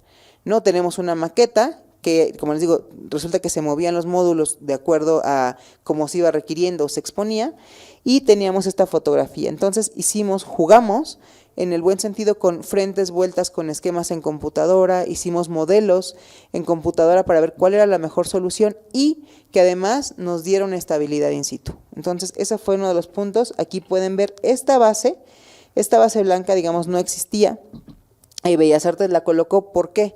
Porque Bellas Artes también es un inmueble que tiene una declaratoria patrimonial. Entonces no es que podamos rayar la duela y tallar la duela, hay una parte de protección al edificio también, y en donde, ya casi termino, y en donde en la base ellos determinaron que sí iban a poner un perno interno, de manera que si la escultura tenía algún movimiento pudiera contenerse, que no quedara suelta, tanto por exhibición, por el edificio, que ya en sí mismo es una obra artística, pero también por un tema de estabilidad de la pieza. Entonces ya a una base que ya teníamos se agregó otro. Aquí el suelo parece estar más liso que el del Infonavit, pero recordemos que está en el centro histórico. ¿Y qué pasa en el centro histórico? Tiene hundimientos diferenciales y hay una inclinación del inmueble. Entonces eso fue una nueva aventura de ver cómo íbamos a sujetar la escultura para ver que no tuviera ningún problema. Y aquí les pongo algunas fotografías que la verdad son un poco injustas en el sentido de que fueron 3 días de montaje con los compañeros del Palacio de Bellas Artes trabajando de la mano, viendo qué iba, dónde no iba, con curaduría, viendo, digamos, cómo íbamos armando y tratando de ser lo más asertivos que podíamos en la colocación de. Porque, insisto, si se necesitaba quitarla, pues se sacaba algo el módulo, pero además ya no solamente era colocarlo sobre el otro módulo, era súbelo a una distancia, mételo a un tubo de madera y luego vuélvelo a sacar. O sea, era algo complejo. Entonces, a partir, lo que determinamos fue hacia dónde va a ver la escultura. Punto número 1. ¿Cuál va a ser su frente? Que donde viene el transcurso curatorial del público, que ustedes recuerdan, entraban y daban la vuelta y se topaban con esa belleza así en un espacio. Entonces, esa va a ser la cara frontal, esto es el reverso. Que además de lo que ya restauramos, estamos viendo nosotros que puede brincar para el público, que tiene una mancha, igual no lo notan, pero uno que se dedica a esto sí ve esas cosas, ¿no? Entonces, empezamos a hacer todo el montaje y ya para cerrar esta parte, uno de los puntos que se decidió in situ, que fue importante, que yo espero que no les haya estorbado cuando hicieron su visita, es que además de que tenía este perno interno, que seguramente se va a replicar el tipo de montaje para el Infonavit, hubo que poner 4 tensores a techo, porque la pieza quedaba muy bien colocada, ya habíamos decidido con curaduría cómo iba a ser la estructura, pero la pieza hacía un péndulo cuando pasabas, justo caminaba uno al lado y la pieza se hacía así. Y era de, no, esto no puede ser, o sea, no hay manera, tanto por la pieza, por la gente y por el edificio. Entonces fue una decisión muy interesante, colegiada entre la gente de montaje, el área de museografía, curaduría, restauración. ¿Qué hacemos? Porque no lo vamos a sacar del discurso de la exposición, pero porque además había otras esculturas y otras piezas también, y se determinó poner un tensor en la parte de arriba, en el perno principal, que tensara hacia 4 puntos, y eso evitaba el movimiento, y que tampoco fuera un distractor visual. Entonces, este es el resultado de muchos días de intenso trabajo de restauración, de trabajo de investigación. El informe ya está prácticamente concluido, todavía tenemos que agregar una parte ahora que la pieza llegó al Infonavit, pero recapitulando justo toda esta experiencia que les resumo de la manera tratando de ser más clara y breve, y si alguien tiene dudas, adelante, o alguien quiere conocer más el proceso, con todo gusto podemos charlar en otro momento, es que las esculturas los asumimos como, claro, una escultura es obvio para todo el mundo. ¿Dónde está? ¿Quién la hizo? ¿En qué contexto? O sea, de pronto asumimos que la escultura, alguien, no recuerdo ahorita quién, decía una frase que una escultura es eso que te estorba para ver un cuadro, ¿no? En un museo. ¿Por qué? Porque la escultura es masiva, es grande, es un elemento tridimensional y además puede ser tan compleja como un látex que se infla y se desinfla, o tan estática como a lo mejor una escultura como esto, pero a la vez no. Y cómo los mismos objetos van cambiando su propia función al paso del tiempo. Y es una parte bien importante. En este caso, la restauración, digamos, matérica, no voy a decir que no fue importante, sí lo fue, porque retiró elementos y recuperó la estabilidad material y la imagen de la obra, pero la parte más importante, y hablo de parte del equipo que trabajamos en esto, fue la resignificación del objeto. Fue, entonces esto sí es importante, entonces es un artista, ahí se llama tal, y esto, entonces hasta para la gente que convive ahí, no podemos, creo yo, eso lo digo a título personal, ser injustos con la gente donde está en un sitio porque su trabajo era otro, porque ni siquiera sabían que era una escultura, porque llegó, quién sabe cómo llegó, pero desde cambiarle el número de inventario a que tenga solo uno, a que exista en una lista de obra como solo uno, a que si hay un desastre, eso también es prevención de riesgos, ¿tenías dos o tenías una? Se te cae el seguro, te dice, ¿eran dos o era una? Porque aquí hay dos números de inventario, no uno. O sea, desde esa cosa tan básica hasta documentar se vuelve una base fundamental para la conservación.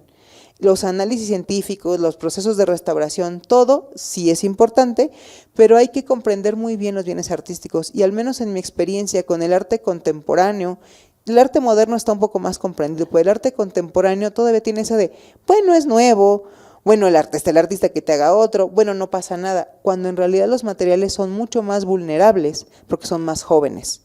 No han tenido ese espacio-tiempo de comprensión a veces de la obra, de estabilización ante el medio ambiente, en dónde se va a ubicar, y hay un monitoreo y seguimiento que nosotros como equipo de trabajo generalmente hacemos, procuramos en las medias posibilidades, no de, ya restauramos, ahí se ven, ya nunca más sabemos. Lo que nos interesa es monitorear qué pasó con la pieza, seguir esa documentación, estos informes que hacemos quedan en biblioteca, se entregan a los sitios, si el artista está vivo se entrega al artista, no en un sentido de vamos diseminando conocimiento, sino por si algo pasa, que todo el mundo tengamos una copia y quede resguardado. Y segundo, también monitoreamos nuestros procesos en un acto de evaluación y reevaluación, no solamente del proceso, sino de los materiales que estamos empleando.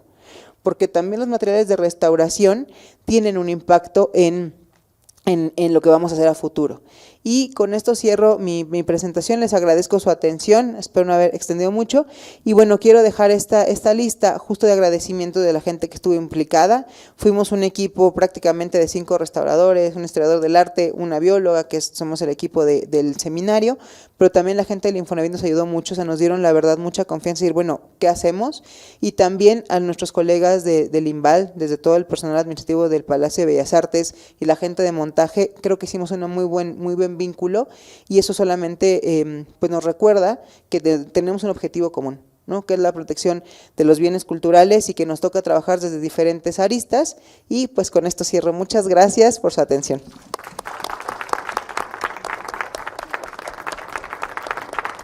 Muchísimas gracias, Ana Lisset. Creo que, bueno, yo todavía estoy procesando toda esta información. Les invitamos a que tengamos un momento justo para dialogar con nuestros ponentes. Aprovecho para hacer algunas menciones que ya nos llegaron a través de YouTube. Amadís Ross comenta: felicidades a la doctora Teresa Favela por organizar un foro tan maravilloso, enhorabuena, y de verdad este es un espacio que es necesario justo para tener este encuentro, ¿no? Y conversar y dialogar. También nos menciona Alejandra Estrada: mi querida doctora, excelente trabajo, un abrazo, mil gracias. Bueno, pues entonces pasemos al tema que también nos interesa, que es justo la interacción con nuestro público asistente. Entonces, quien tenga alguna duda, bueno, ahí ya tenemos una manita levantada. Bueno, pues primero que nada, muchísimas gracias por tan excelentes intervenciones. Creo que en esta mesa hemos aprendido muchísimo, sobre todo los que nos dedicamos a la parte de investigación, que generalmente, aunque sabemos que el trabajo de conservación y restauración es sumamente complejo, a veces no tomamos en cuenta también todos los detalles que llevan ustedes a cabo para poder completar su propio trabajo, ¿no? Por ejemplo, las esculturas que están al aire libre, ¿no? Lo que vimos con los Pegasos me parece increíble, como conocer también toda esta parte de los procesos, cómo se tiene que tener el conocimiento tan preciso de desde la elaboración de la pieza, ¿no?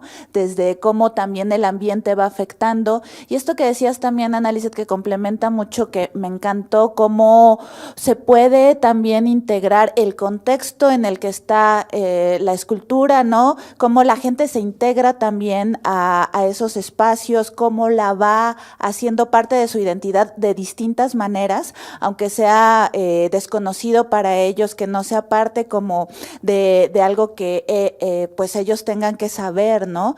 Y esto me parece muy importante que lo hayas mencionado, porque efectivamente luego dentro de la investigación o luego dentro de también pues de foros académicos, etcétera, siempre decimos, pero ¿cómo que no la conocían? La tenían ahí, ¿no? Aislada, y cómo se atreven a tenerla de esa manera, siendo de Ángela Gurría.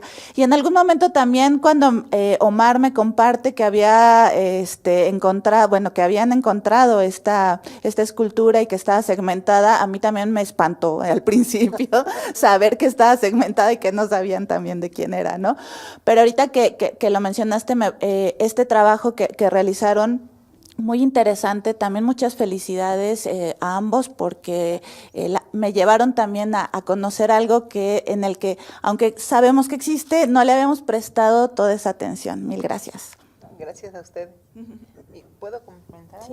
¿Nos quieres comentar? No, adelante.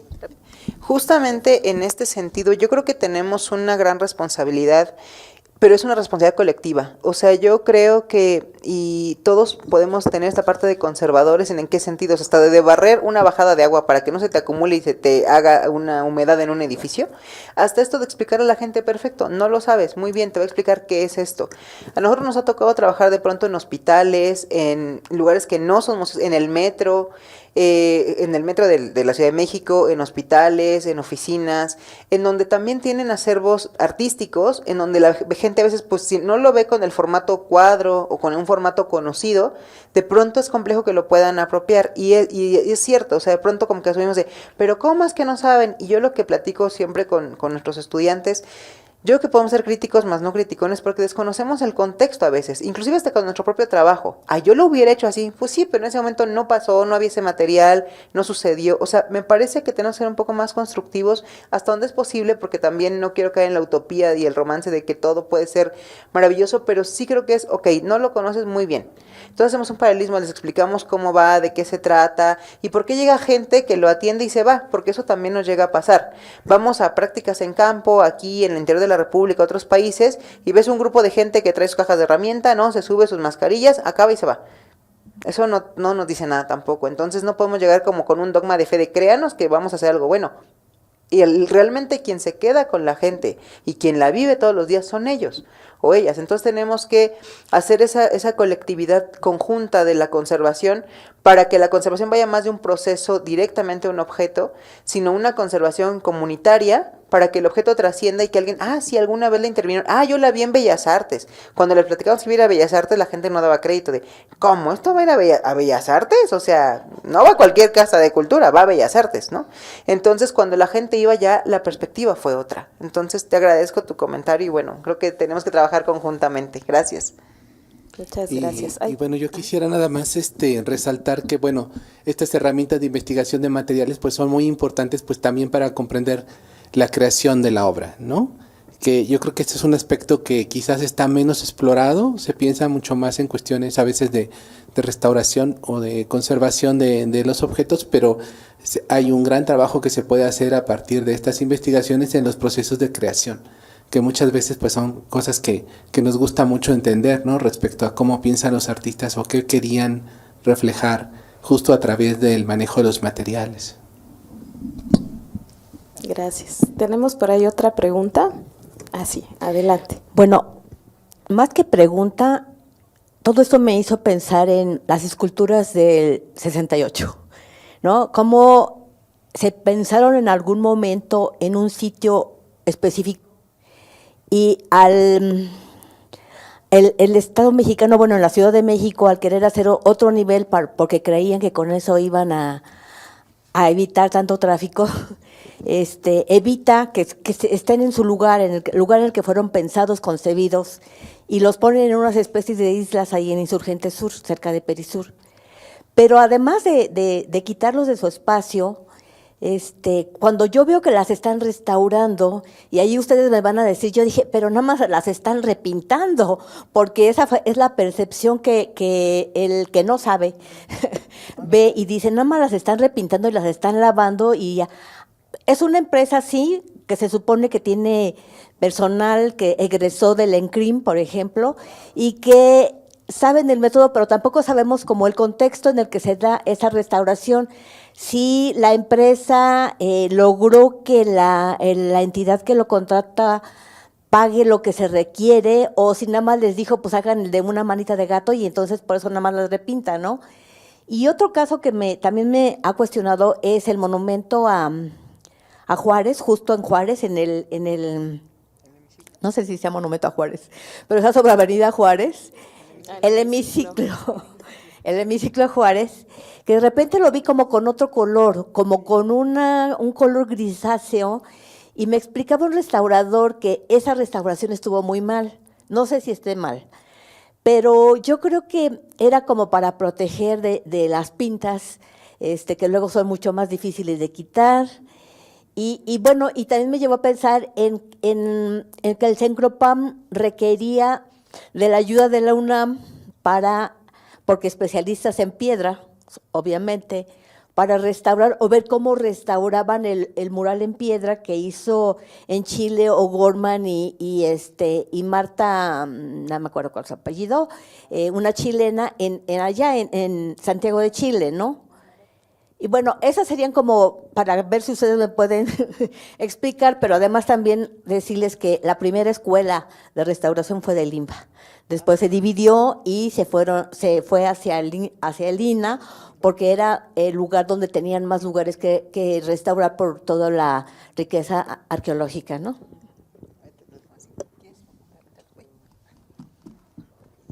Esto ameritenos por un café para platicar ampliamente. No, gracias por los comentarios. Digo, y lo de la nota también de la escuela está bien. Quizá no profundicé, me refería justo al tema de licenciatura, porque precisamente por las, digamos, objetivos que tenemos institucionales de difundir, investigar, crear, o sea, yo creo que ambas instituciones son súper complementarias. Y yo lo que me refería justamente al tema de licenciatura, porque efectivamente en el INE empezó siendo técnicos en un tipo de material.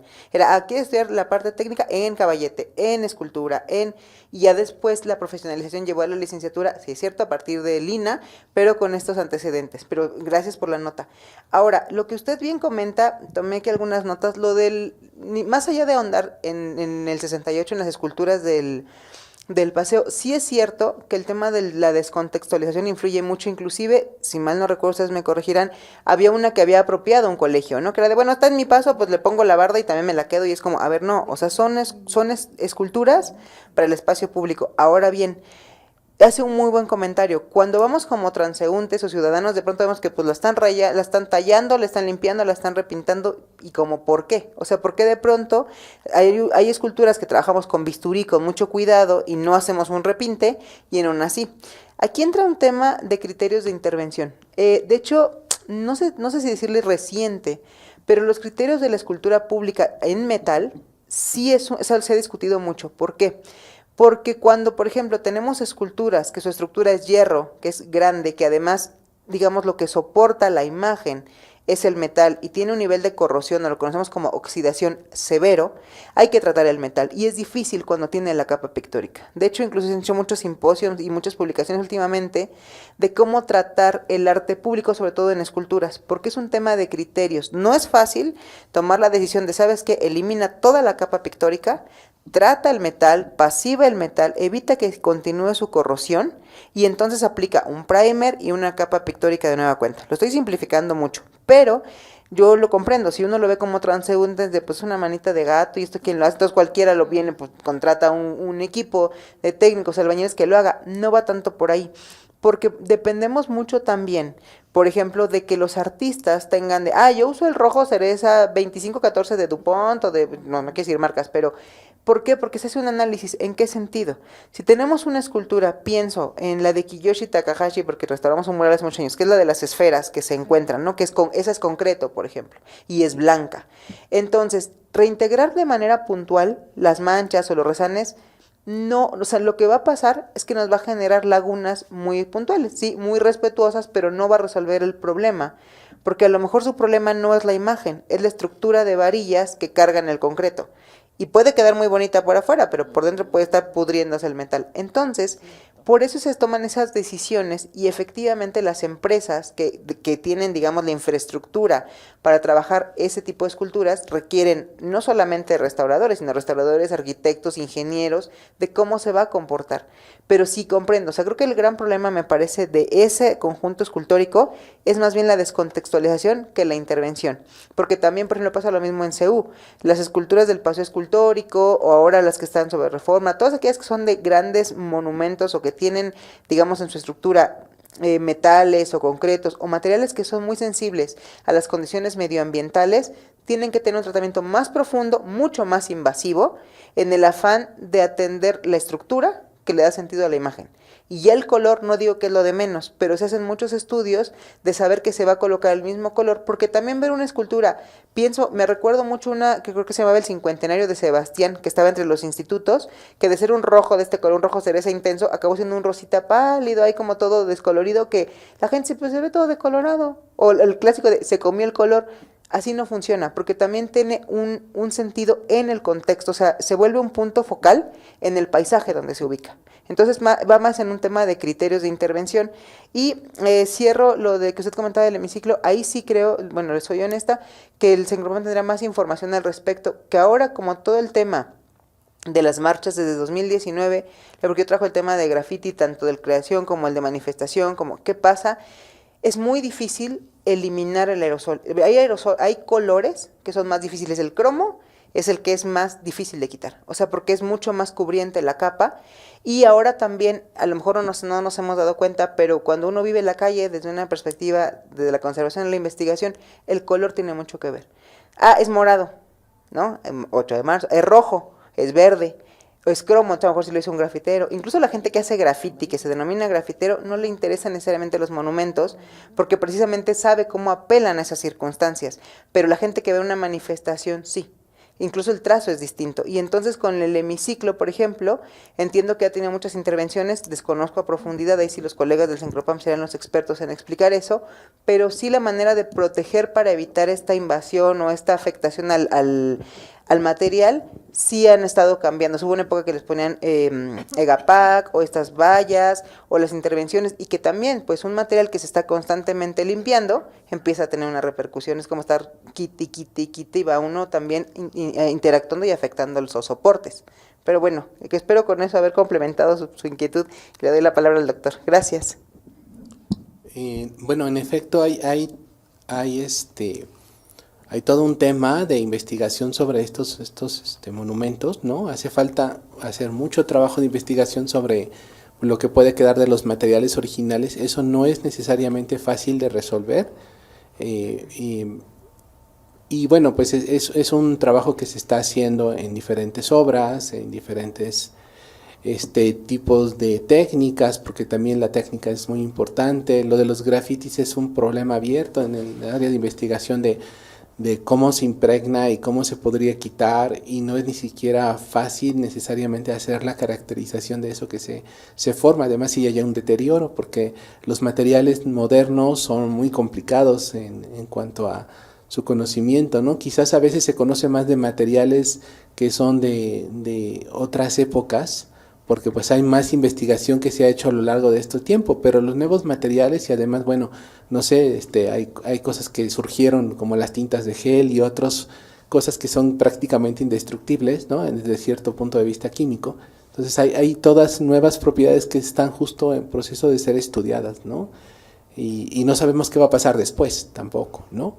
Entonces justo estamos en un momento en que cuando uno habla más de obras contemporáneas, pues hay toda una incógnita sobre esos nuevos materiales que se están utilizando y cómo van a alterarse en un futuro, ¿no? Cercano o lejano, ¿no? Todavía es algo que tenemos que trabajar en ese sentido. Adelante. Voy. Sí. Gracias. Bueno, primero quiero felicitarlos tanto a Ana Lisset como a José Luis. Yo soy Teresa Favela, soy la coordinadora general del foro. El foro pasado se abordó, en una de las mesas se abordó la restauración de la Ruta de la Amistad, así es como se llama, ¿sí? Y bueno, el hijo es de Pedro Ramírez Vázquez, es el que tiene la fundación. Y sí platicó, o sea, de las restauraciones que se hicieron de algunas piezas, a nivel, o sea, y lo patrocinó empresas privadas, ¿sí? Eso. Y todas las esculturas, ese era el requisito, ¿sí? Para todos los escultores que hicieron estas obras, que fueran en cemento, todas son de cemento. ¿Sí? Ahora sí, claro, la resignificación es otra cuestión, porque creció la ciudad a tal grado que se comió las esculturas, entonces hubo la necesidad de cambiarlas, ¿sí? de lugar. Entonces, pues hasta cierto punto es un detalle de conservación de las mismas, aunque su objetivo inicial pues ya se perdió totalmente. Ahora también la cuestión del caballito de Tolsán.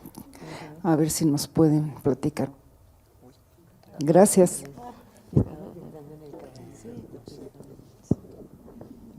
Bien, bueno, pues el caballito fue ampliamente investigado, ¿no? Yo les sugiero, nosotros hicimos un apoyo realmente parcial de esta investigación, no, fue realmente la Coordinación de Conservación y sobre todo la doctora Janine Contreras quien llevó a cabo ese proyecto, y ahí en el sitio hay una publicación extensa sobre el informe de las investigaciones y las soluciones y los criterios que se aplicaron, pero bueno, no tendría tantos detalles para comentarlo, no sé si… Muchas gracias en principio pues por sus comentarios y gracias por la invitación y la consideración a nosotros. En este sentido, como en dos líneas, lo que bien dice usted de la Ruta de la Amistad, efectivamente son de concreto, digamos con estructuras metálicas que a veces el problema es la parte interna, y si mal no recuerdo, usted me corregirá, la de Calder, que estaba frente al Estadio Azteca, porque a mí me tocó ver por ejemplo la maqueta, que sí está hecha con láminas de acero y alambres, que es, bueno, ya Calder en sí mismo trabajaba de esa forma. Dígame. Eran como las highlights de la ruta. Okay. Ya, ok, por ejemplo, esa parte es muy interesante porque ahí hablamos, pero siguen siendo materiales, aunque sea, si es metal o si es concreto, si es cemento, o sea, son materiales que son de carácter de alguna manera industrial, pero el criterio de intervención de restauración es similar en particular, sino en general, de la escultura del espacio público, porque incluso varios colegas, recuerdo mucho el caso de la escultura Carmen, justo de Calder también en el Reina Sofía, debatían qué color quitamos, qué no quitamos, ese amarillo ya no existe, o también los artistas, me acuerdo mucho alguna vez que tuve la oportunidad de entrevistar a la maestra Helen Escobedo, nos enseñaba algo que para mí era oro molido como restaurador, una hoja de papel bond literalmente con sus notas y brochazos de los colores de la Coatl. Por ejemplo, decía, esta es la gama de color que tendría que tener, o sea, no eran colores fríos, eran colores cálidos, y era una manera de documentar. Entonces, la escultura en el espacio público y la escultura monumental, Ruta de la Amistad, Paseo Escultórico, o las que estén afuera, tienen ese tema de criterios y es muy interesante revisar esa parte.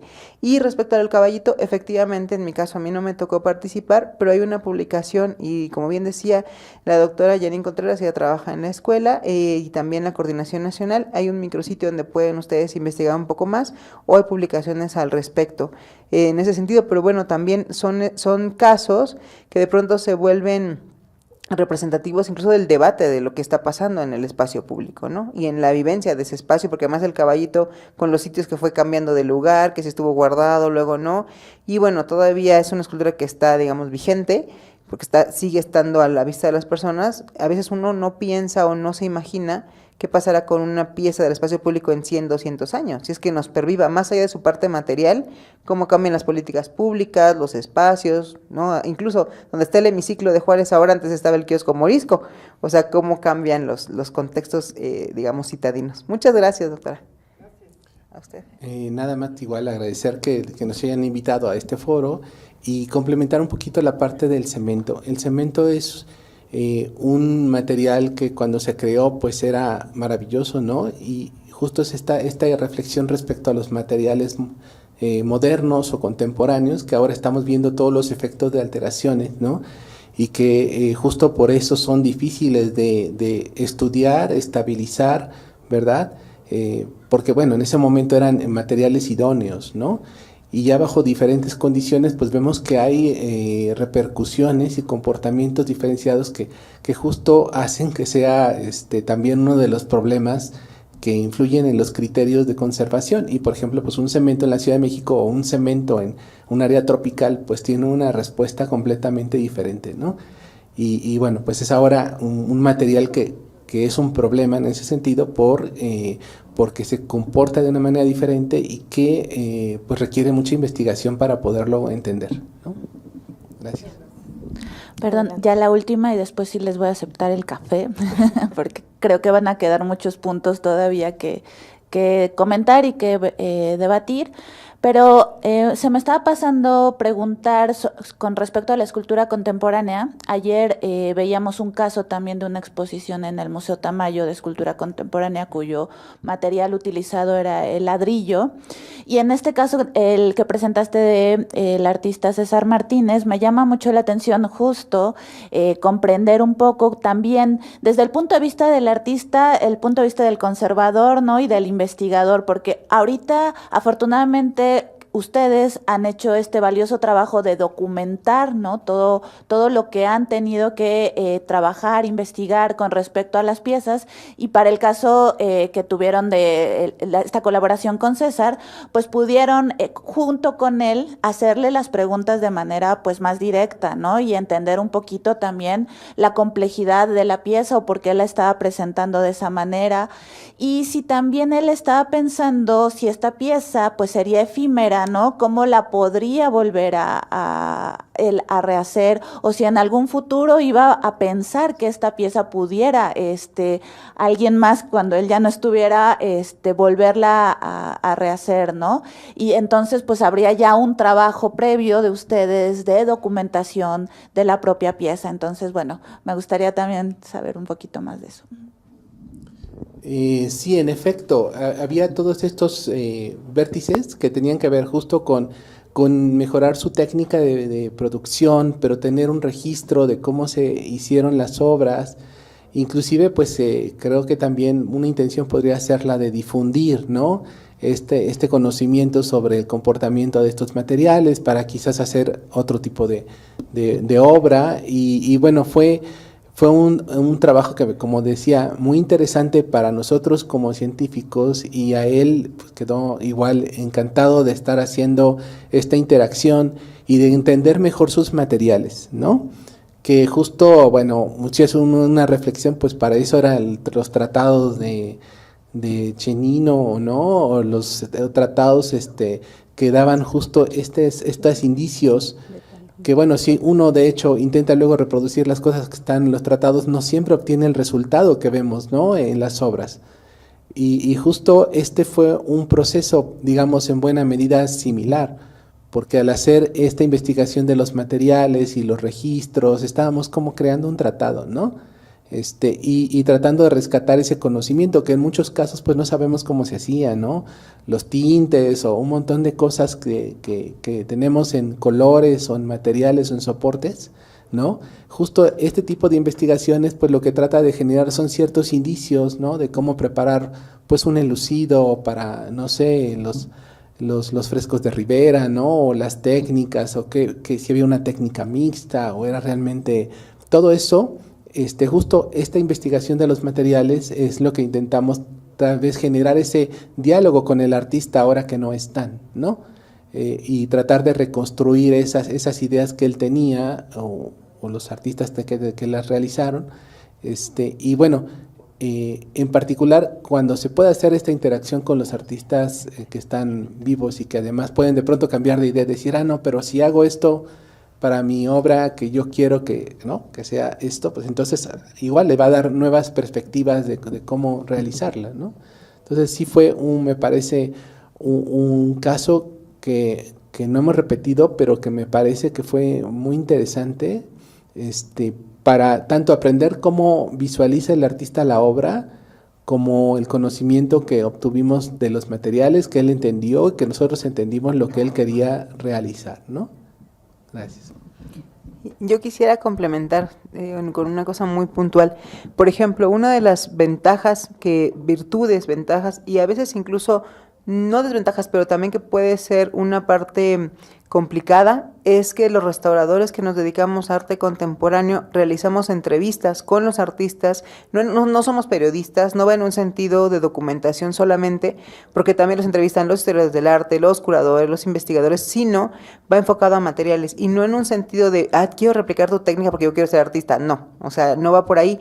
Pero sí es muy importante, por lo que está comentando el doctor Rubalcaba, porque a veces hay un cambio de opinión de, mira, esta formulación yo la usé en los 90, pero luego le puse harina y luego huevo y entonces le agregué látex, y entonces, o sea, los plásticos en particular son un caso para la araña en la conservación, en el sentido de que en su momento, a nivel histórico, fueron el invento del siglo XX, ¿no? O sea, desde las guerras, la trascendencia, hasta traer nuestra comida en un tupper, bueno, como le decimos comúnmente tupper, fue un cambio brutal en la manera. Y los plásticos se volvieron un problema a futuro, pero los artistas también cuando empezaron a experimentar con el plástico, pues no solamente tienen el plástico ya formado, sino ellos empezaban a hacer sus formulaciones. Por ejemplo, tuvimos nosotros un caso con Ulf Roloff, también del MUAC, que usaba un látex que quiso sumergir en un momento en agua, pero fue un látex que él hizo con una formulación propia, sobre manta, y hizo unas mezclas, y digamos que fue una obra que es una instalación muy grande, que se llama el Proyecto Axolotl, y es muy interesante porque el látex inicialmente era un color amarillo limón precioso, y ahorita es un color rojizo, café, que además tiene un nivel de deterioro brutal, pero hay un tema también procesual de la obra, y es una pieza bastante joven, es una pieza de los 85, y al 2025 tiene un deterioro severo, pero ese es un ejemplo de los plásticos, pero en general, dialogar con los artistas y tener los testimonios de ellos en un sentido de comprender cómo lo hicieron, incluso decir, no, pues yo no lo hice, yo hice el diseño, pero se lo mandé a hacer al herrero, a otra persona, es muy importante para saber cómo accionar nosotros hasta en tema de autenticidades, originalidades, materiales, etcétera. Gracias. Pues les queremos agradecer a nuestros panelistas. Yo quisiera cerrar, si no quisiéramos irnos, la verdad. Podría dar esto para otra mesa, sí, parte 2, 3. Quisiera agradecerles y también retomar un poco de las enseñanzas que nos dejaron el día de hoy. Algo que resalto de lo que nos comentaba José Luis era justo que toda esta labor que ustedes hacen es visibilizar lo que no se ve. Y al tener este privilegio también de estar cerca de la obra, de su materialidad, también nos permiten incluso como predecir qué es lo que va a pasar con las piezas, ¿no? Es como si nos sentimos saludables y de pronto tenemos un infarto fulminante es porque no sabíamos cómo estaba el interior de una obra, y esto que hace es José Luis a través de todas estas investigaciones, incluso poder predecir tanto qué va a pasar con la pieza, pero también que con esta información que arrojan es también importante para uso de los restauradores, eso también, y también de los historiadores, que creo que esta parte interdisciplinar es lo que me encanta de la conservación, porque como historiadores tenemos una parte del rompecabezas, los artistas son nuestra fuente, pero lo que sabemos a través de estas investigaciones es una joya y nos permite pues justo integrar toda esa información, armar toda estas piezas del rompecabezas. Algo que también mencionaba Ana Lisset era justo esta parte de este proyecto así como esfera, donde sabemos del artista, tenemos que saber incluso cómo firmaba, seguir un poco sus pasos, la historia y el contexto histórico en el que se realizan las piezas.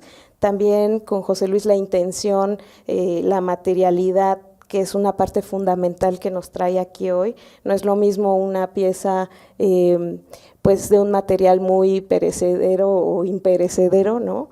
La intencionalidad que querían los artistas, si era algo efímero o era algo que trascendiera siglos, y también esta cuestión de a partir de eso, cómo conservar esas piezas, ¿no? Y todo lo que hay dentro de esta gama donde los historiadores del arte, los restauradores, los especialistas, los investigadores y científicos nos pueden dar luz sobre ello. Y también algo que me pareció fundamental, Ana, que mencionabas, era ¿qué hacemos con todo esto? ¿Cómo divulgamos la importancia? Porque al estar estas esculturas en el exterior, muchas veces la gente no redimensiona esta parte. O sea, me quedé pensando en el asunto del Infonavit, de esta pieza de Ángela Gurría. ¿Cómo será después su regreso? ¿No? ¿Cuál va a ser el destino que va a tener? Si va a haber una cédula que diga por qué está ahí, qué es, de qué se trata, quién era el artista. Creo que el hacer esta vinculación no solo entre nuestros equipos de trabajo interdisciplinarios, sino al final de cuentas cómo lo mostramos hacia el público, creo que es el eslabón. Y algo súper fundamental que ambos dijeron, la documentación.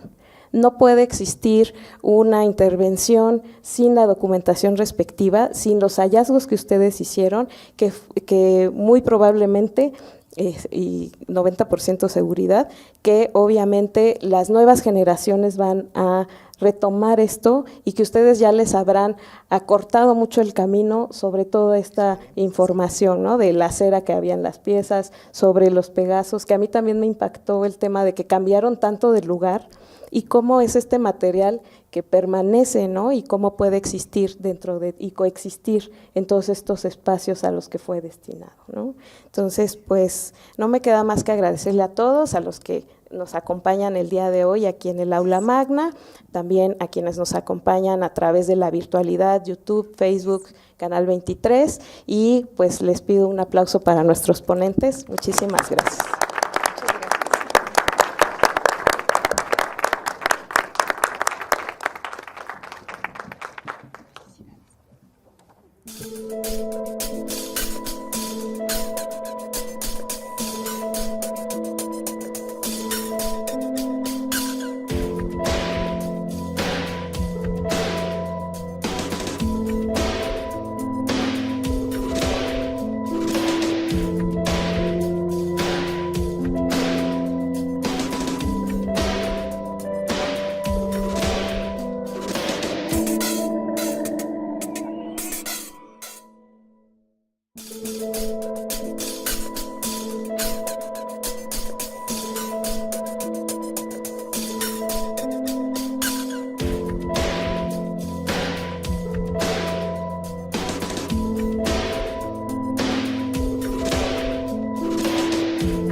Gobierno de México.